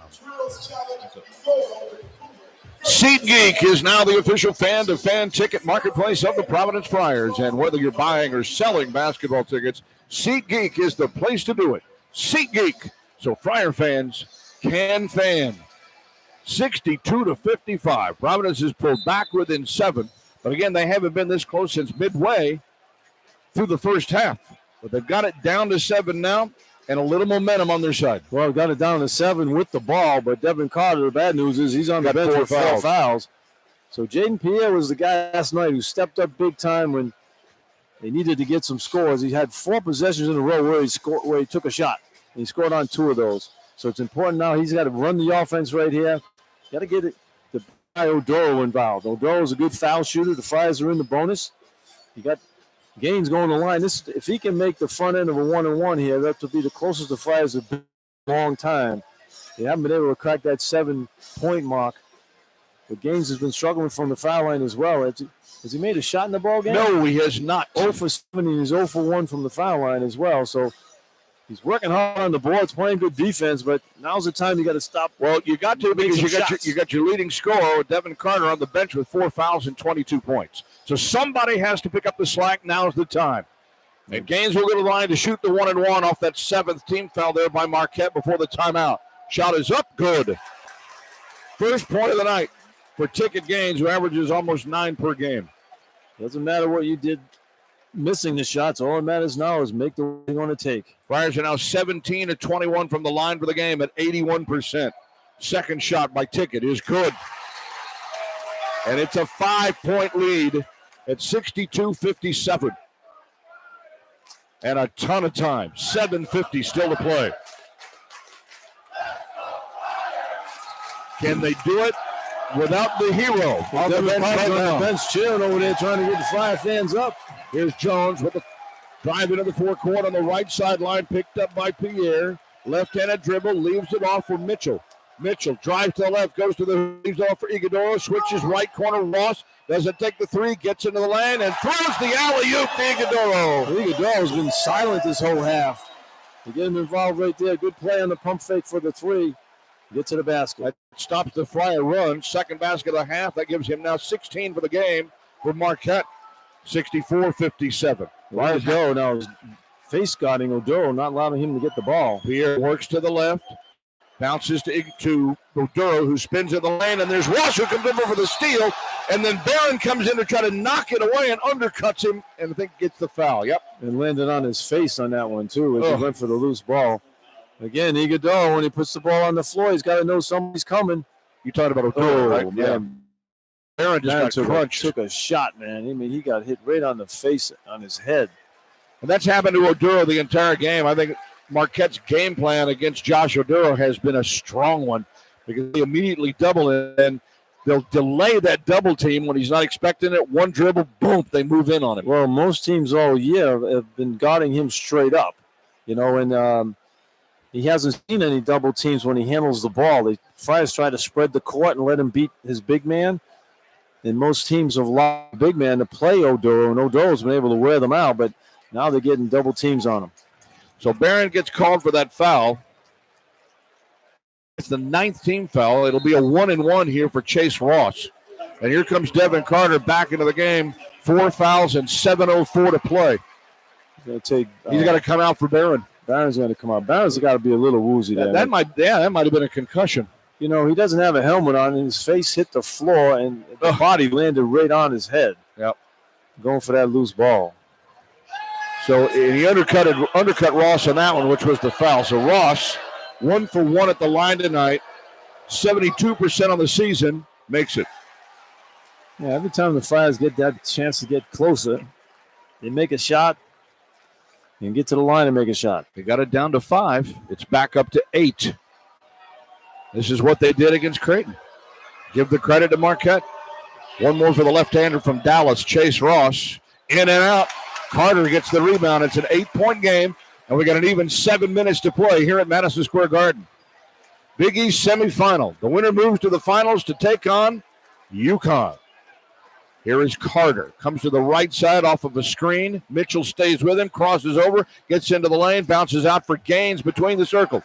Gaines onto the right wing for Pierre. Moves to the left. Bounces to Odell and got it blocked from behind. Josh, you got to make that, and man. it just rolls off the front of the rim. He got fouled as well, but had a chance at a great three-point play. Instead, he'll have to earn 2 at the line. What a pass by Pierre, too. He gets down the lane right there, gets it off to Odoro. Odoro's been finishing those all year long. It was a good pass right there. He's just a little off tonight, Odoro, but he can make the free throws. Ross picks up his 4th foul. That's 8 on Marquette. 2 shots here for Josh Oduro, who's hit 2 of 4 tonight. Yeah, he rattles that one in, however. His first point of the second half, that gives him 8 for the game. Here comes Zayd Lowry in for Ross, who then goes to the bench with 4 fouls for Marquette. Here's some of the instructions being yelled out from the Friar bench over on the far sideline. And Oduro will have one more try here. 6th in the Big East in scoring, 6th in rebounding during the regular season. Made Big East all honorable mention. Second shot, good. He's got 9. 65-59, 6-point game. 6:35 on the clock. Cam Jones takes it left, gets covered there, back out to Oduro, or rather to Iguodala, the left elbow. He'll drive, he'll bank it up. No, missed it. Oh, John Gaffney, what are you doing? Swallow the whistle, dude. He's a fire killer, that guy. Mr. Kansas. The foul is called on Oduro on the drive to the basket. Man, let me see that one again. They're going to show the replay on that. Holy smokes, what a call. Jeez, Gaffney, let him play, man. Let him play. At the line, Iguodala, first of 2 is good. You know, he hasn't missed a free throw tonight, and he's a poor foul shooter.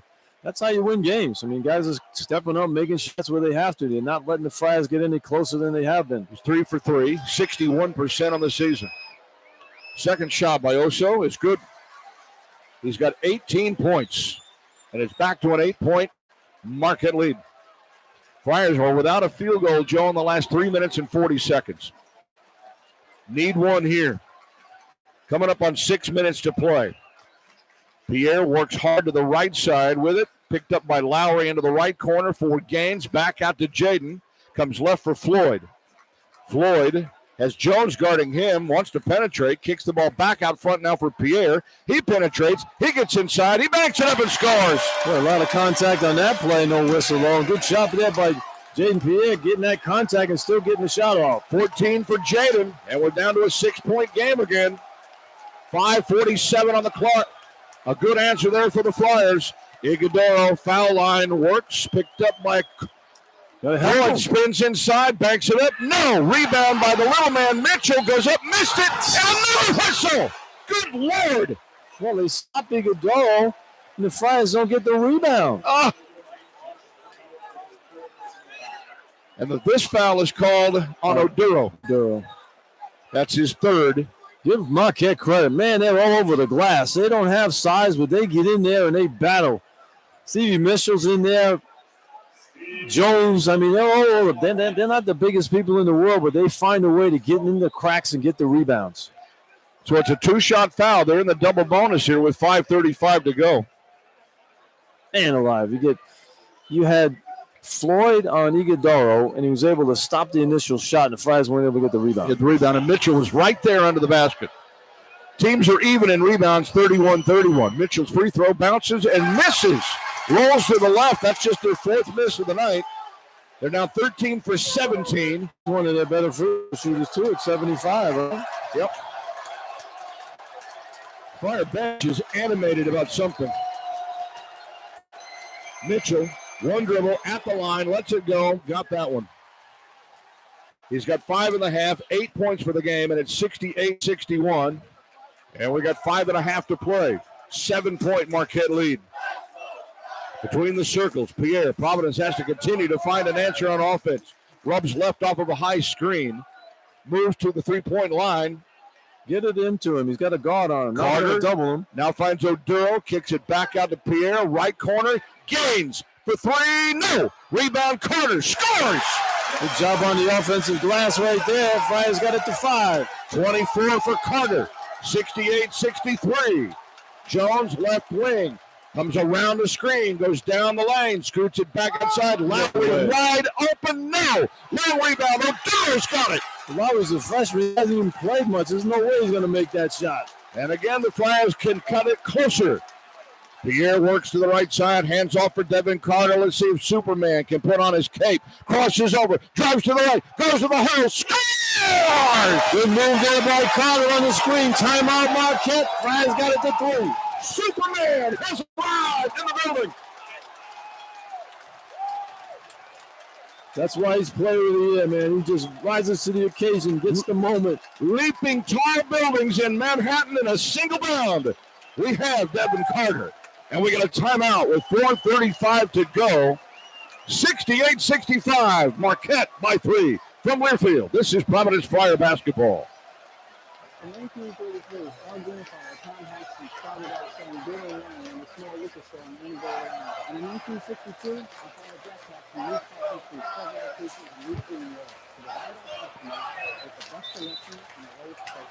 And after 3 family generations, we've made Hassett Last time out, right? Andrew? Yeah, it's a fun one. Yeah. Visit the newly remodeled Haskins Superstore on Gold Hill Road. Old stone grounds across Rhode Island's countryside always capture your attention. And today, as a landscaper, we continue to craft that same. He's got 19 points in the half. Who's Carter? Because with a straightforward level of service and our commitment to serve with trust, you have a bank committed to craft a better banking experience and customer activity. It's banking from Bank Member FDIC, Equal Housing Lender. Finding a perfect engagement ring can be overwhelming, but no one makes it easier than Canute Tools. And because Canute is a direct brand importer and GM manufacturer, you'll save. College fans are crazy, man.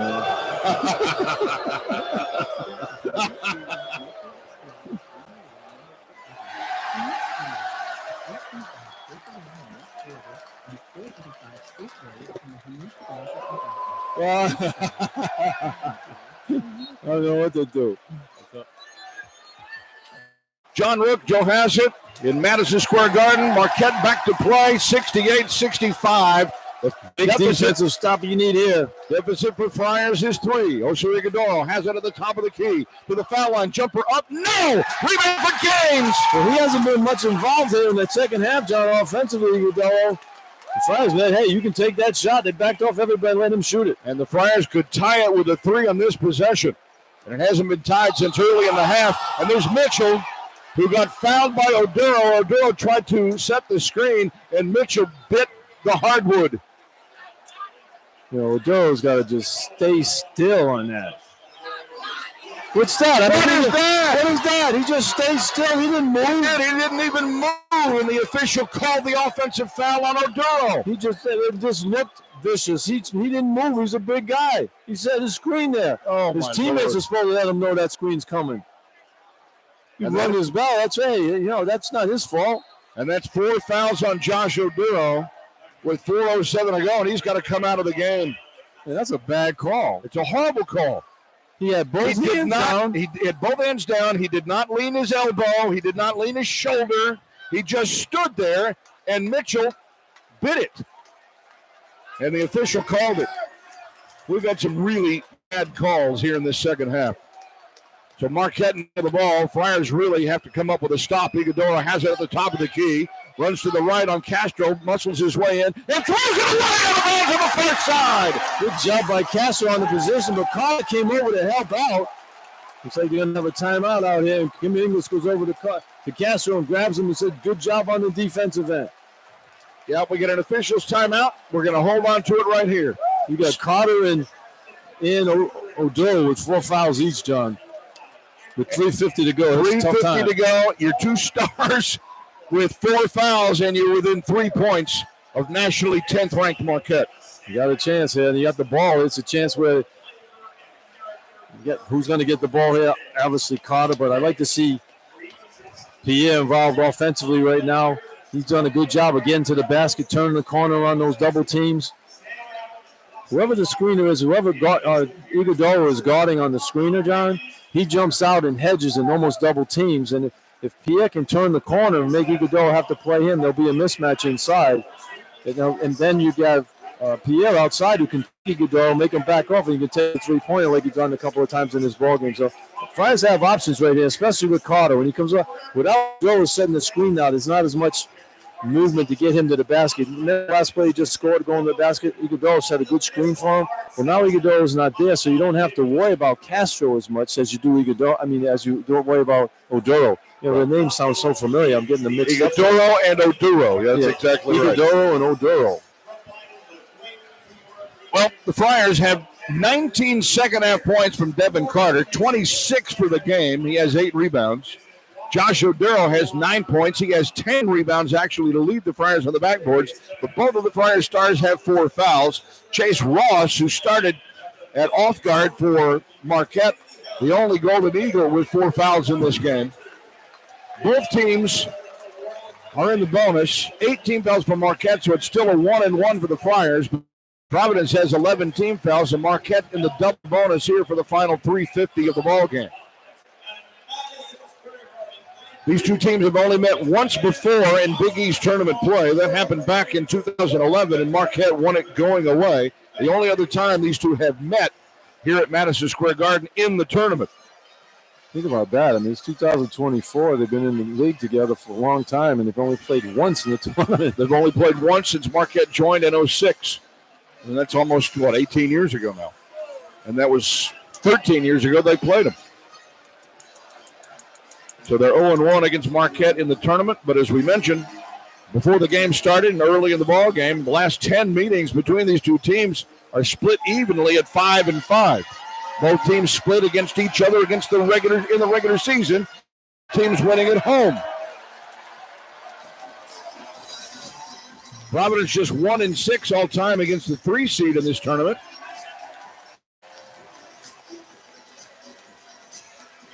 But they're 3-3 against the 2 seed after they knocked off Creighton last night.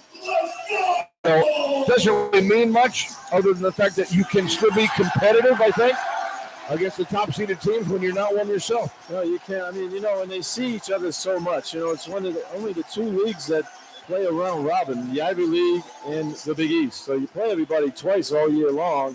So when you play that third time, it can be very contentious out there. So Oduro's still in the game.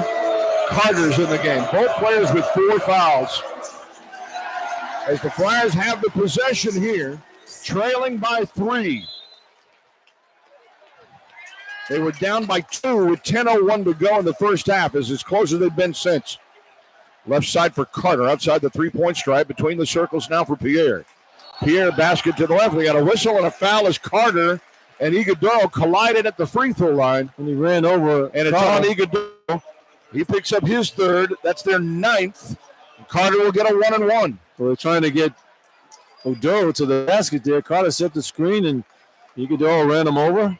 And Carter gets to go to the line now for a 1-1. 9th team foul.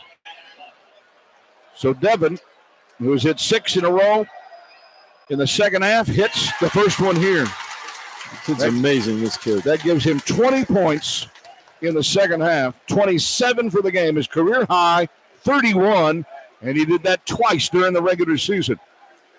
He's having a garden party right now. Keep it going, big fella.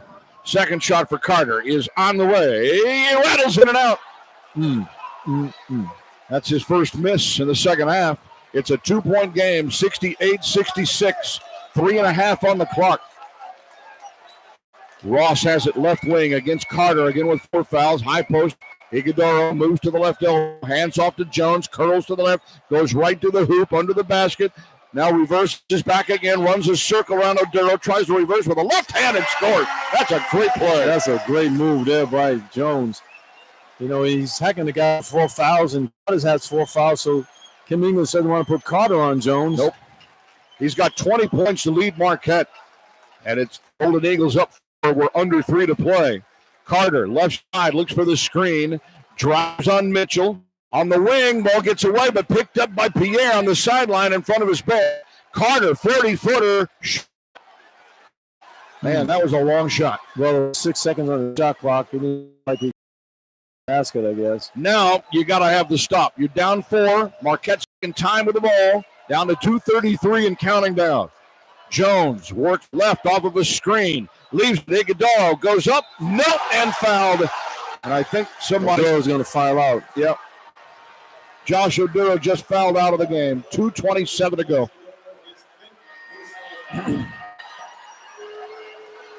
And he will foul out with 9 points and 10 rebounds. He also had a season-high 6 turnovers in this game tonight. Yeah, Josh, his numbers were decent, but he just didn't have the Josh Oduro type game that you're used to. He's just a step slow in this one.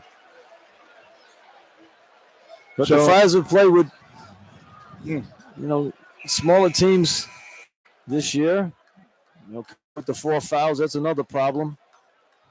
But, you got a poor foul shooting team out there. Iguodaro has made his free throws in this ball game. He's one of the worst foul shooters on the team. So the Friars are going to call a timeout here. A 30-second timeout. They had 3 timeouts remaining. All of them left. So they're going to use one of them here. They have a 30 and a full timeout left. Marquette has 1 full timeout left. Both teams are now in the double bonus for the last 2:27. And Oso Iguodaro, after the timeout here, will go to the line to shoot 2 and try to give his team a 2-possession, 6-point lead. It was 68-66 or 68-65. Carter going to the line with 2, could only make 1 of 2 to get them within 3. Providence has only led once in this game at 3-2. Yeah, Marquette's had control of the game, the whole ball game. Big double digit. They had a 15-point lead. Doing a good job defensively, Marquette, but you just felt like the Friars were going to have some kind of run in them. But that foul there, that hurts him with Oduro because they like to get the offense through him. And now you come in with Castro, who's not an offensive threat at all. Oh, they're not going to. So you got to hope that Iguodaro misses his free throw right here, and you got to get a score down the other end. He's 4-4 from the line. He has 18 points. So he and Cam Jones have been a great 1-2 punch tonight. Oso Iguodaro, first free throw is good. 6'11" senior out of Chandler, Arizona.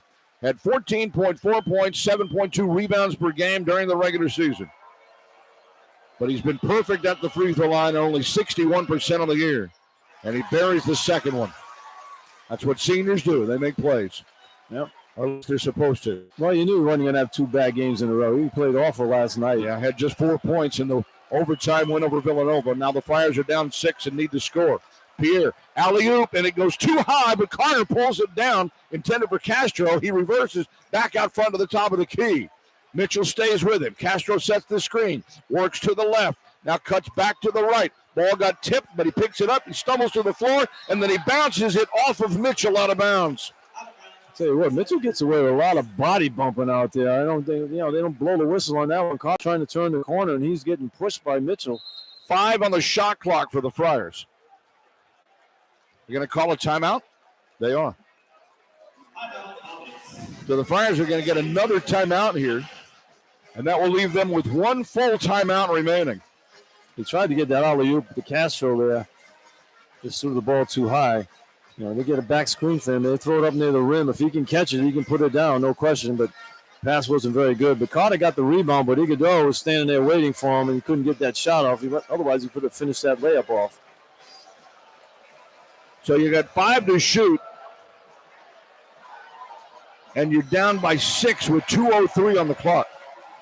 I don't think you can afford to let Marquette score again. No, and you got to score yourself. I mean, Marquette's playing good defense. Mitchell's doing a good job. Whoever he guards plays good defense on. Maybe you got to set a screen with Mitchell and get him off him. Get off Carter where he has to play against Jones or somebody. He can wear him out. Providence will inbound the ball from the baseline to the right of the basket. That's toward their bench. Pierre will make the inbounds pass. And let's see, is somebody going to get up in front of him? Oso Iguodoro's moving into position, but it looks like he's going to guard the lane. So Pierre should get an open pass here. Nobody's in front of Jay. They find Gaines, corner, three left, off the rim, no. Rebound tipped out of bounds, and it's off of Iguodoro. Well, good out of bounds play, John. It was great, but they just couldn't connect the shot. And it's been a tough night for Gaines. He hadn't hit a shot all night. 0 for 9. And they're still in the game. I mean, that three goes down. And they're still in the game. Well, That's you got right. fresh 20 on the shot clock now. Fresh 20 here. 1:59 on the clock. You got to score. You have to score.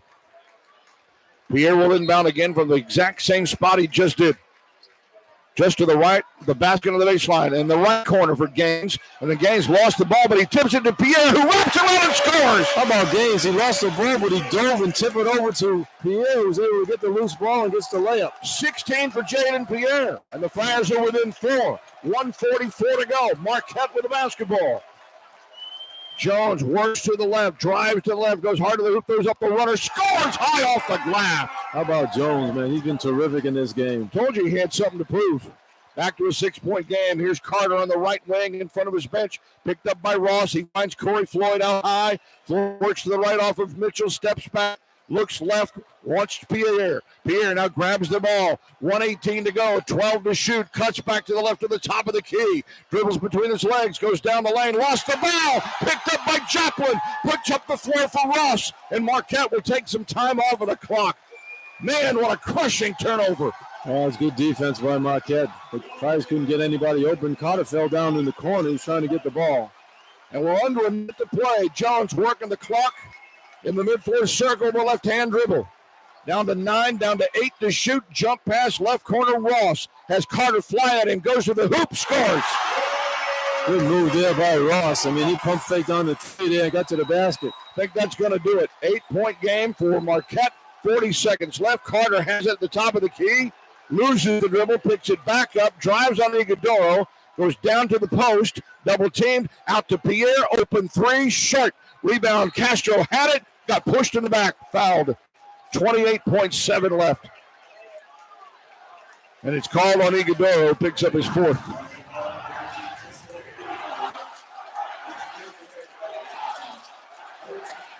And it would appear at 76-68, Friars' dreams of making the Big East Finals will be over.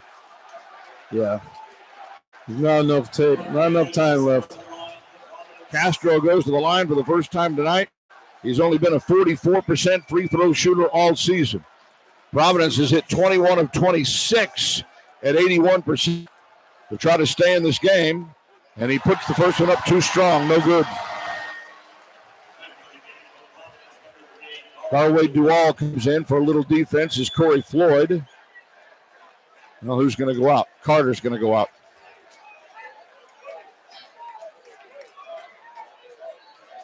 Castro has one more try at the foul line.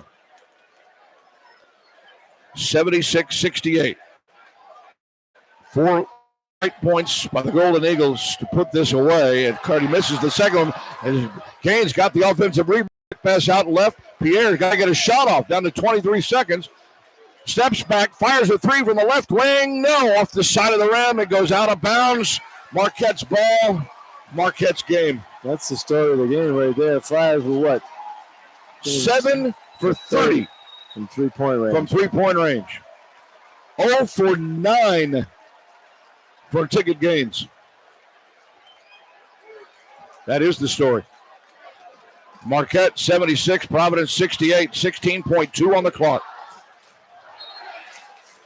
Joplin looks for the inbounds pass in the backcourt. Full court pressure by the Friars. Jones steps through a double team and immediately got fouled. Foul is called on Paul. That's his third. Team limit, of course, 14.4 on the clock. And now, of course, the speculation will begin to rage on even further as it has been going all day. Friars, of course, with the win over 8th-ranked Creighton last night, thinking that they might have enough to get into the tournament, and there seemed to be so much conjecture to that point today, if you followed it all on social media. And I still think the Friars have an excellent opportunity here, but it might have taken a win over another top 10 ranked team to solidify it as Jones misses a free throw. That's the first miss of the night that he's had on almost anything.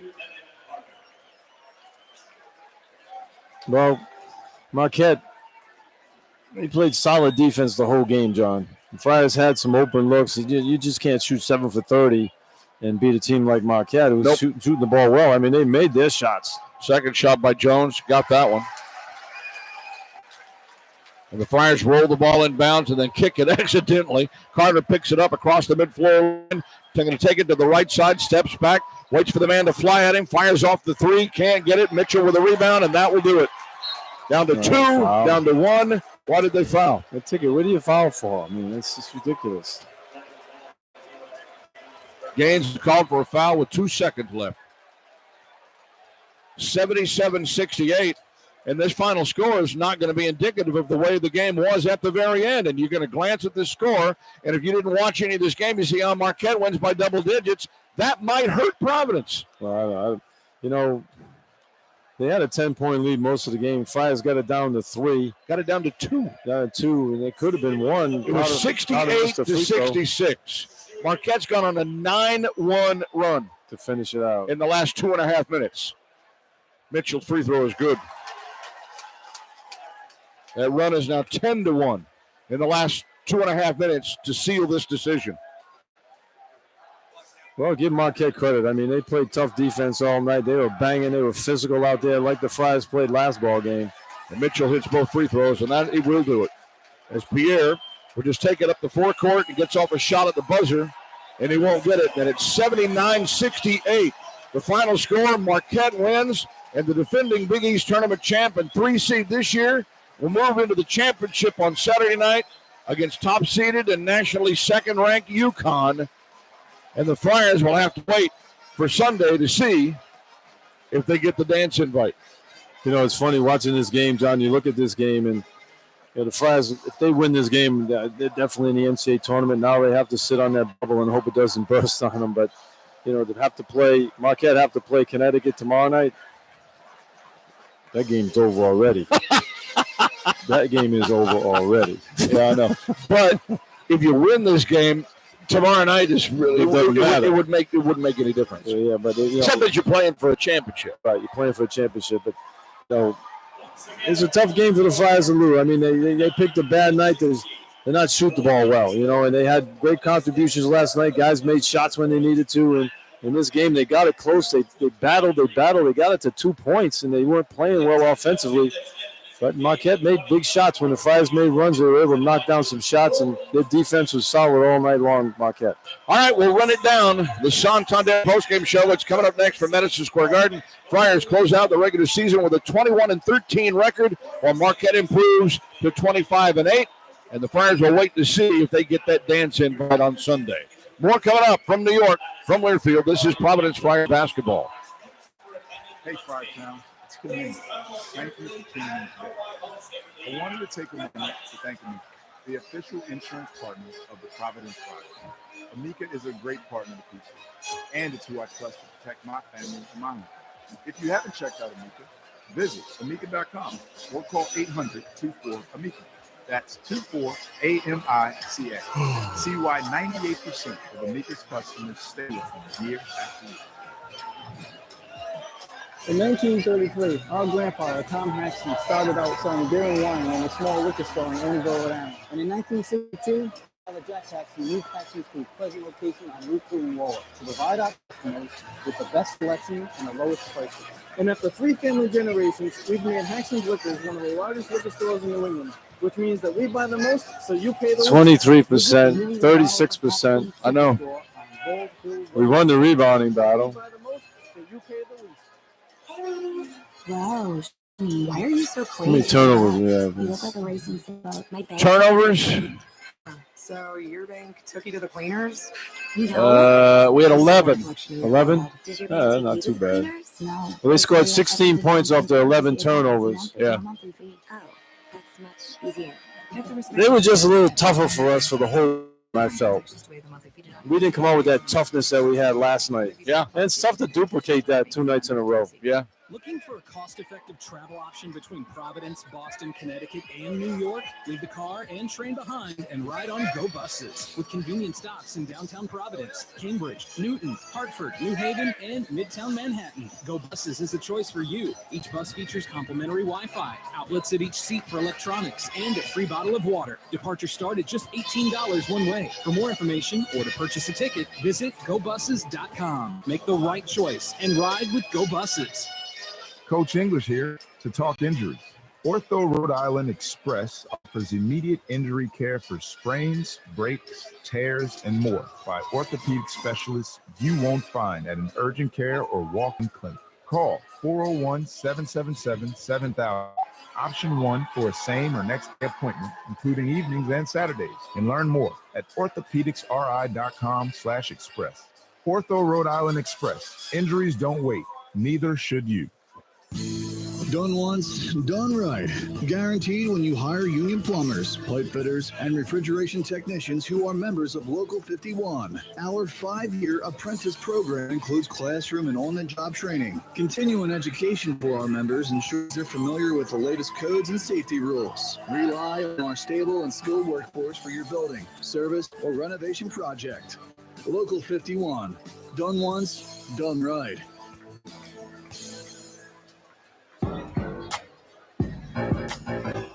On the Providence Friars Sports Network from Learfield, Friars basketball has been brought to you by Bank RI. When businesses think big, they think first of Bank RI. 11-2 in the last 3:13. Equal housing lender.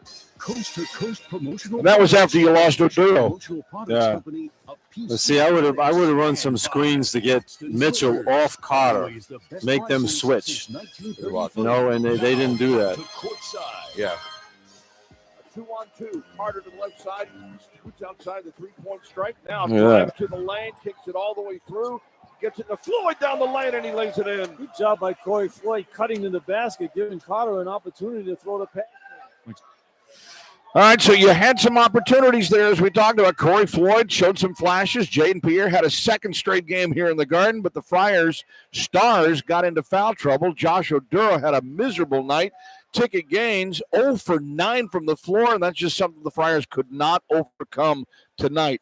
And Marquette came out and dogged Providence defensively the entire game, much like Providence did Creighton a night ago, and the result is a Marquette 79-68 win to move into the Big East Tournament Finals against UConn tomorrow night here at Madison Square Garden. Yeah, all that being said, the Friars got it to 2 points too, John, with a couple of minutes to go, and they just didn't have the shooting going for them in this ball game. They fought back. That's the way this team's been all year. They never give up. They just keep grinding, and when they were grinding and making shots, that's how they win games. But 7 for 30 from 3-point range, that's why you didn't win the game. I mean, if you shoot 10 for 30, you win the game. And that's that's really pretty true, because it changes the whole complexion of the game, and clearly that's going to be an issue that has to be attacked in the offseason. You got to have more scoring opportunities from the perimeter, because you can't withstand Oduro having a miserable night and Gaines having a miserable night from the floor. You just didn't have enough to overcome it. Marquette has too much talented depth. Well, Marquette made their shots, though, John. I mean, the defense by Marquette was That's very what good. I mean by talented depth. Well, I mean, the Friars had good looks. They just didn't make the shots. I mean, Corey Floyd was making them. He made a few in this one. And, Barron had made shots last night, and he struggled making shots in this one. And Josh Oduro just didn't have the kind of flash that he normally has. He looked like he was just a step slow in this ball game. And then that hurts the Friars. They have to be at the top of their game to win, and then they just didn't. They weren't making shots. I mean, I thought they won the rebounding battle, so that's hustle points. Yep. But when you shoot 7 for 30, but 7 for 31 from 3-point range at 23%, 20 for 55 overall, 36%. Right. And you look at Marquette's 8 for 15, 53% from 3. I mean, that's really good shooting.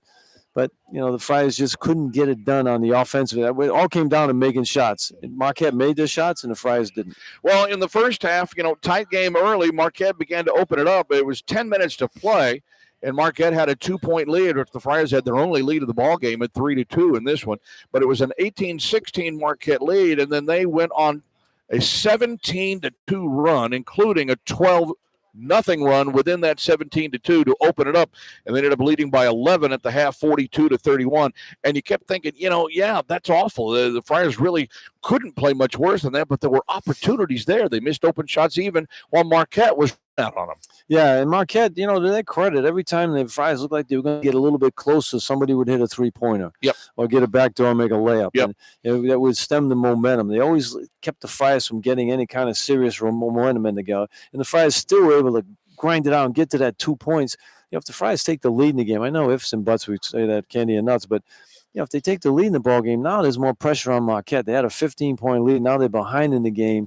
And you normally have a Kolick to run the show out there, but they wouldn't have been as comfortable if they were behind in the ball game going against the Friars. But, they never relinquished that lead, and credit to them. They just outplayed the Friars on the offensive end in this one, able to make shots when they needed to. Well, they took that 11-point halftime lead and quickly turned it into 15 in the opening minute of the second half before Jaden Pierre caught fire with 5 points, and then Carter hit a three, his first of the game, and sliced that lead right in half down to 7. But again, Marquette came back, made shots. Mitchell, Jones, good, and it's back to a 15-point Marquette lead at 54-30 with 13:29 to go. Then Friars methodically just kind of kept chipping away, even though Marquette pulling back, got it down to 10, back out to 14, down to 11. In fact, they got it down to 8. Then Marquette took it back out to 10. But from that point, 9:52 to go. It's a 10-point Marquette lead. It's 62-52. Then Carter and Gaines hit a couple of free throws. They got 5 consecutive free throws and pulled it to within 5, 62-57 with 7:50 left. Again, Marquette, big shots. They got Iguodaro. They got Chase Ross. Back up to 8, and then Josh Odero hit a couple of free throws. Iguodaro bounced back with a couple of free throws there, and then Jaden Pierre and Devin Carter. Devin Carter put on his cape right there and single-handedly tried to pull the Friars to the win. He made it a 2-point game after scoring on a 3-point play. He 2 back-to-back layups and then missed the second end of a 2-shot foul. But it was still 68-66 with 3:39 to go. And you're thinking you have a chance, but that was at that point where you lost Josh Odero with his 5th foul in the game, and Carter, of course, played most of the second half with 4 fouls. And in the last 3:39, an 11-2 run by Marquette closed it out. Yeah, you lose Josh Odero, you like to run your offense through him, late in the ball game. He's a good foul shooter. He sets good screens, and he gets people open. When he's out of the game, all of a sudden, Iguodaro, who's guarding Castro, really doesn't have to worry about Castro because Castro's not an offensive threat, so he can go out there and help on defense. So the defense became even better when Odero went out of the ball game. But, you're proud of the Friars. I mean, they didn't have a good shooting night. They tried to get back in it. They got it to 2, but just didn't have enough to get over the hump. I don't think we've seen all year where Odero and Carter had 4 fouls each in the ball game. No, I don't think we ever had that. They lose their, Carter loses his aggressiveness a little bit with the 4 fouls, and then you lose Odero at that point. So it's tough to win the game when those 2 guys. So Marquette takes it 79-68, the final score. They improved to 25-8. They get UConn in the Big East Tournament Finals tomorrow night. 6:30 tip here at Madison Square Garden. The Friars fall to 21-13.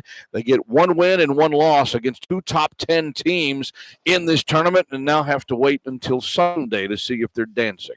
We'll continue with our Santander postgame coming up from Learfield. This is Providence Friar basketball.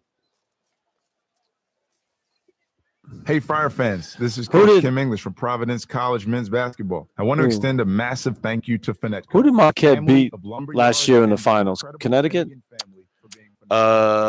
Great question. An elite mindset. Wasn't it Xavier, or am I just thinking that? It's about It was Xavier. Was it Xavier? Yeah, it was Xavier. 3 Yep. convenient locations across Rhode Island, Connecticut. I think tomorrow night. If you have any home improvement or building I think tomorrow night Connecticut blows them out. 390-0919 or visit them at Finetco. Without Kolick? Yeah. To build a winning I just don't see them having any chance. And if we got to the finals, John, that would really would have been scary. Because we're like 4th game in 4 nights against Connecticut. Against Connecticut? I mean, that wouldn't have been good at all. No. So I want them to be good in this game, but if they didn't win if they won the game, I think you're in. But now you got to worry. But now you got to worry. That final would have been ugly, in my opinion. I think it's going to be ugly anyway. Yeah, I agree. Where we buy the most, so you pay the least. I agree. And we're back with the action. Coke Zero Sugar might be the best Coke ever. That's right, Jim. With an irresistible taste and zero sugar, Coke Zero Sugar is a must-try for any sports fan. So make sure you... Wait, Jim, I didn't mean try it right now. We're still on the air. Best Coke ever? Take a taste, Jen. Really? No, not right now, Jen. We got a game to call. Audi Warwick has your favorite SUVs like Q5 and Q7, as well as our extensive e-tron electric vehicle lineup. Looking for more performance? Come in and experience our S&RS models. At Audi Warwick, there is no ordering or waiting. We have over 75 new vehicles in stock for you to test drive and take home today. Audi Warwick is a winner of multiple awards, including Audi Mag for the past decade. We have pickup and delivery. Audi loaner vehicles, as well as on-site roadside assistance within 30 minutes. Stop by Audi Warwick for a no-hassle buying experience with our knowledgeable staff, or visit AudiWarwick.com for a full selection of our 24 model lineup. So you heard us on the Friars Gamecast for your exclusive PC discount. Audi Warwick, Rhode Island's premier Audi dealer. Your entree into the restaurant business began in your home kitchen. And today, your cafe's success continues with a well-crafted menu and a staff committed to add an extra touch, which is also why you chose Bank Rhode Island. Because with a straightforward delivery of services and our commitment to serve with integrity and trust, you have a bank that's just as committed to add that extra touch. It's banking. Well-crafted. Oh, God. Member FDIC, Equal Housing Lender. At Kent Hospital, we're committed to providing you and your family with quality, compassionate care, offering a comprehensive range of services from cardiology to cancer care, alongside diagnostic and imaging services, rehabilitation, and more. Our teams are here for you in every step of your healthcare journey. Locally focused, nationally recognized. That's the difference the Kent Way makes. When you need care you can trust, Care New England's Kent Hospital is here to help you navigate every stage of your journey. Okay. Serving Central Rhode Island and beyond. Visit our easily accessible location in Warwick, Rhode Island, or at Kent RI. Boy, that'll be eggs and needles, egg cells sitting on that Sunday collection You're show, not right? kidding. You're not kidding. Here's Pierre, scoots to the right toward his own bench, double team on him. He's going to step back and fire the three and hit. A little shake and bake right there. Yeah, Jaden Pierre showed some flashes of life. He had 9 in the second half, 16 for the game. So Jaden Pierre had 15 last night, 16 tonight. Pretty good tournament for Pierre. Yeah, I mean he's turning the corner as a player. I know he has the ability out there, and he can make shots, and he runs the offense. He gets to the basket. Good ball game for Jaden. They just need a little bit more help on the offensive side with him. Yep, no question about it. All right, let's take a look at Marquette's numbers. Of course, the number that counts the most, 79-68, the final here as we continue with our Santander postgame wrap-up from Madison Square Garden. It was 4 in double figures for Marquette tonight, led by a team-high 23 from Cam Jones, playing with a little bit of chip on his shoulder, being left cast aside for any postseason honors by the Big East coaches. And, yeah, he came out there. We even saw a little jawing between him and Devin Carter for a while out on the floor, and he answered with 23 points, 9 of 17 shooting, 2 of 5 from 3, with 5 rebounds and 5 assists. Yeah, he had a good ball game, but who do you take off those teams and put him on? I mean, it's just tough. I mean, honestly, I'm not sure. I mean, I probably would have put Jones in front of Danis Jenkins from St. John's. That would have been the choice that I would have made. And I'm not basically denigrating Jenkins. I just think Cam Jones means more. No, Jenkins, well, he means a lot. I mean, I think Jenkins is the best player on St. John's. He had 30 tonight, Jenkins, so against a pretty good Connecticut team. Jenkins reminds me of the kid Newton from Connecticut. They have the same type of game, and they shoot that mid-range, and they can make threes. But it's tough to take anybody off the guys they picked. I'm at no centers on the first team, and you got 3 centers on the second team. Yeah, so that's true. A lot of good players in the league, but Cam Jones has nothing to be ashamed of. Well, Oso Ighodaro, who was a preseason second-team All-Big East pick and ends up making the second team this year, 20 points, 7 of 17 shooting. He had 3 rebounds after scoring just 4 in their overtime win over Villanova last night. But I thought Ighodaro really set the tone early for Marquette tonight. Well, the Friars were going to play him and try to overplay everybody else and deny the ball and make Ighodaro shoot all the shots because he's not a jump shooter. And what they tried to do is get him the ball in the paint there, Ighodaro, and he was able to make some floaters early, got him involved in the offense. Very rarely do you see a good player like Ighodaro have 2 bad shooting nights in a row. just as an aside, he also made the Scholar Athlete of the Year in the Big East Conference. You had David Joplin with 12 points and 6 rebounds, and then Stevie Mitchell finished with 10 points with 8 rebounds, leading Marquette on the backboards. How about that? Mitchell, 6'3" guard, leads them in rebounding. Sounds familiar a little bit, doesn't it? And I think Stevie Mitchell, pretty good defensive player as well. Yeah, he did a good job on Carter, but Carter got his. It just was a battle all night. They kind of neutralized themselves, and if you can do that with Carter, you've done a good job. And Mitchell was able to do that.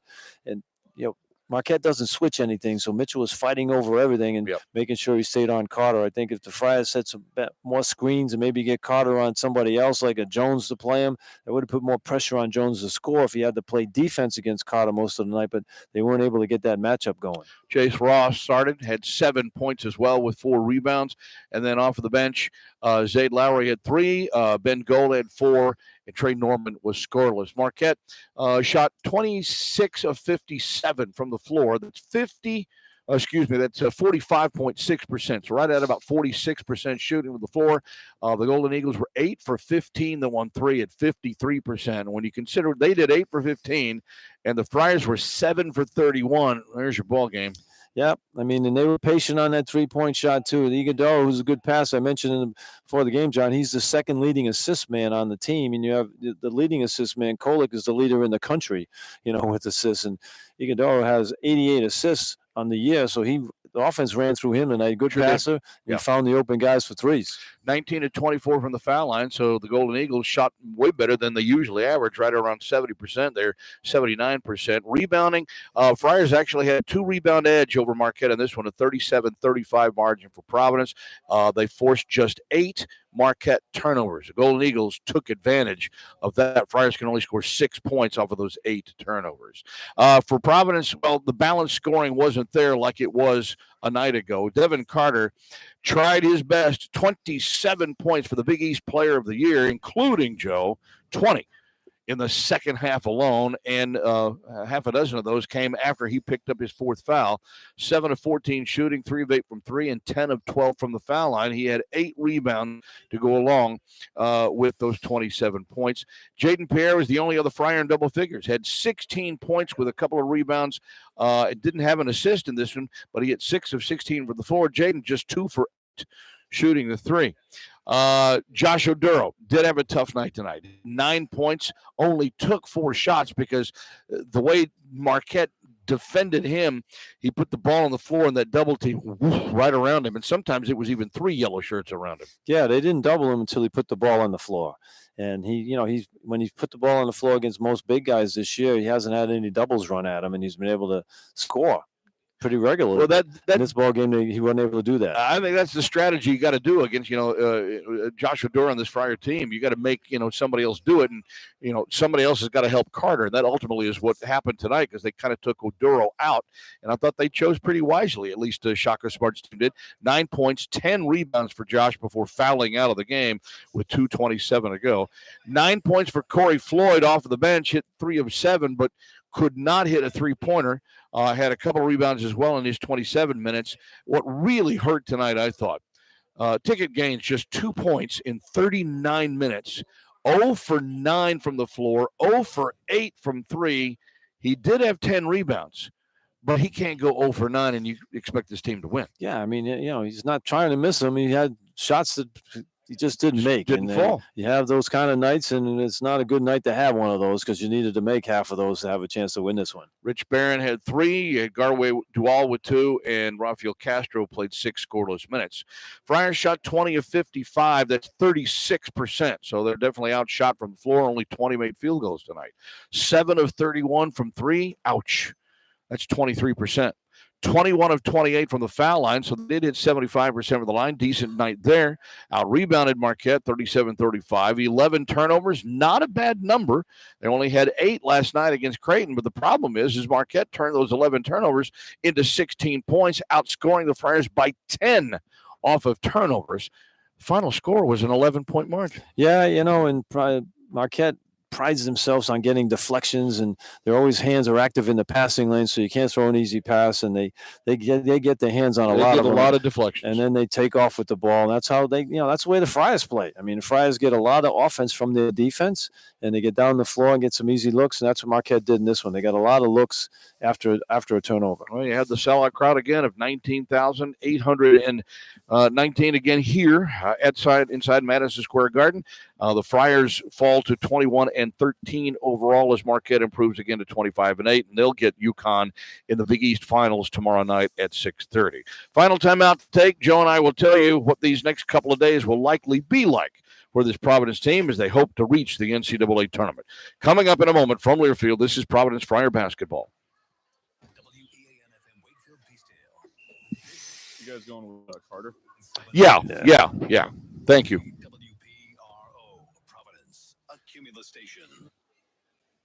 Purpose.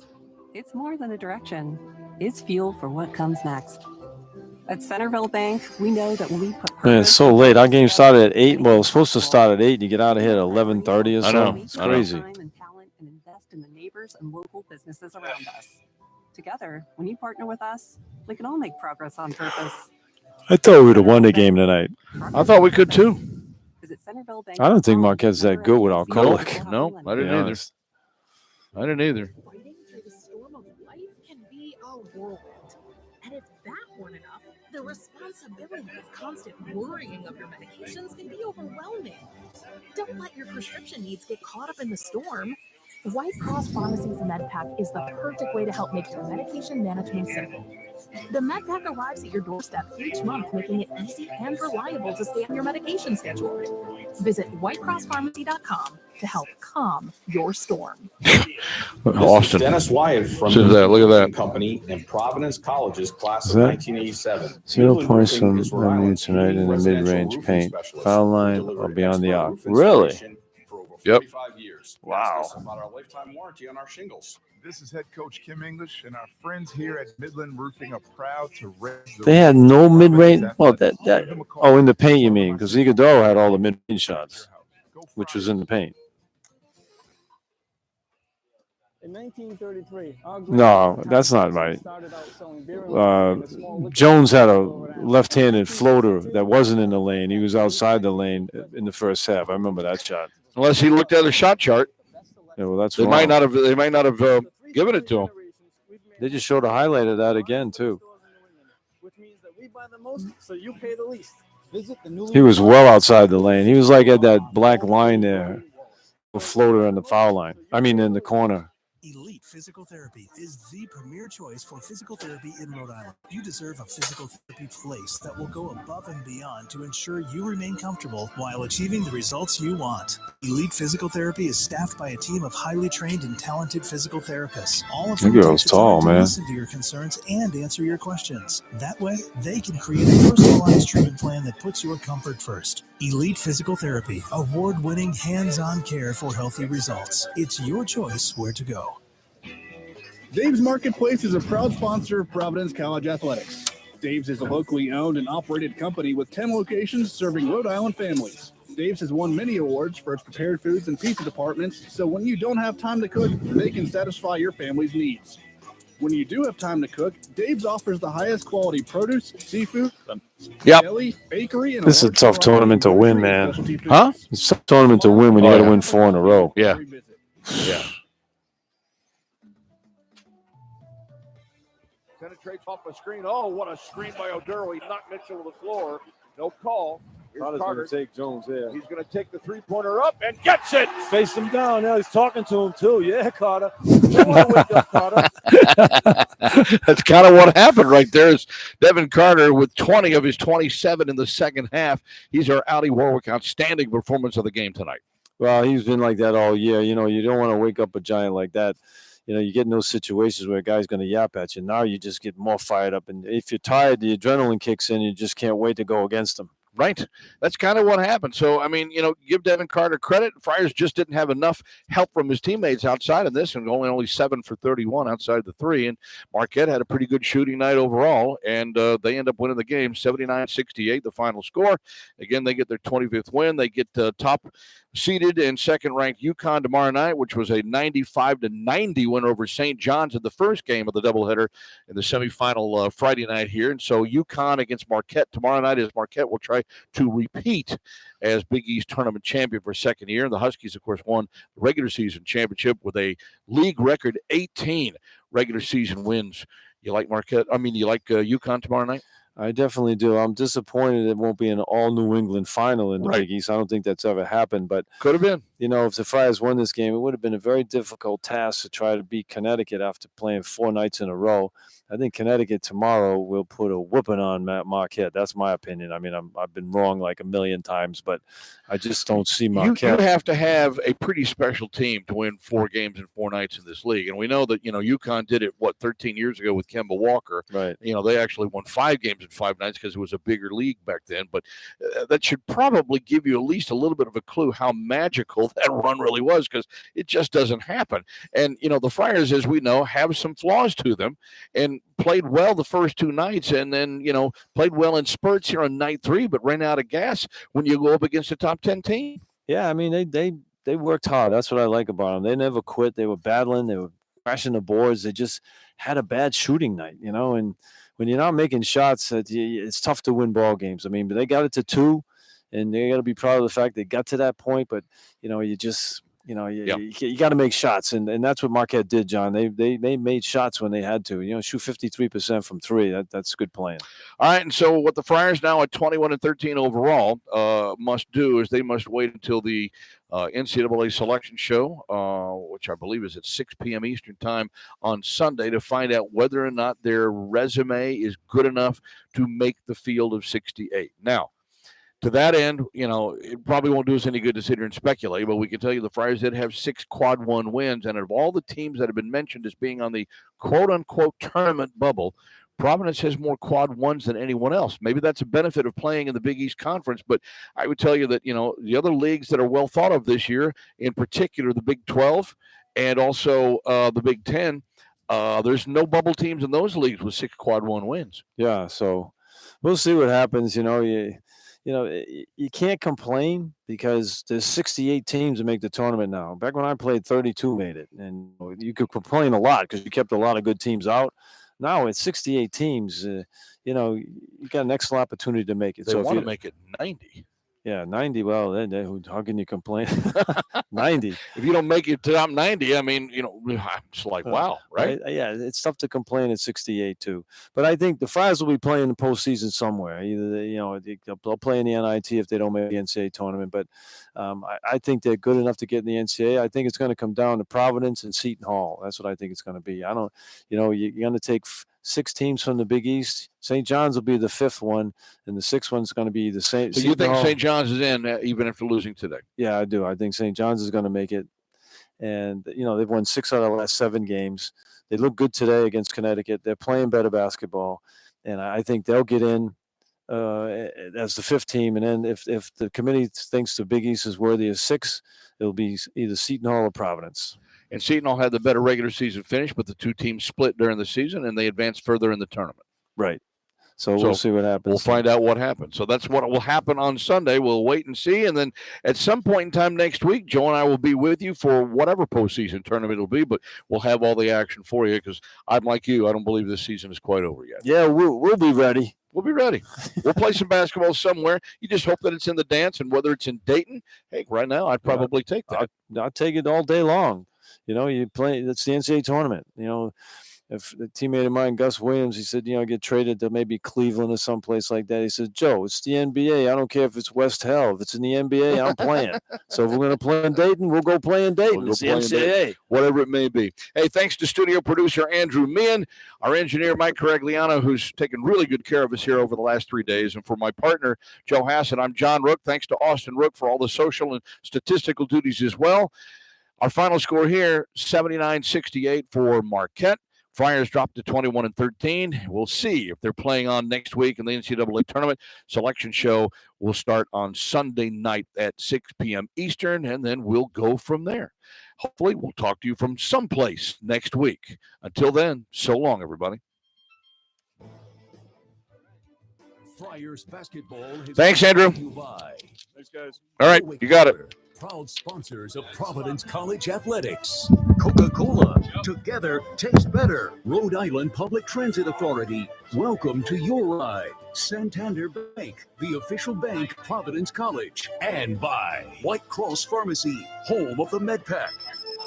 The preceding has been a Learfield presentation of the Providence Friars Sports Network.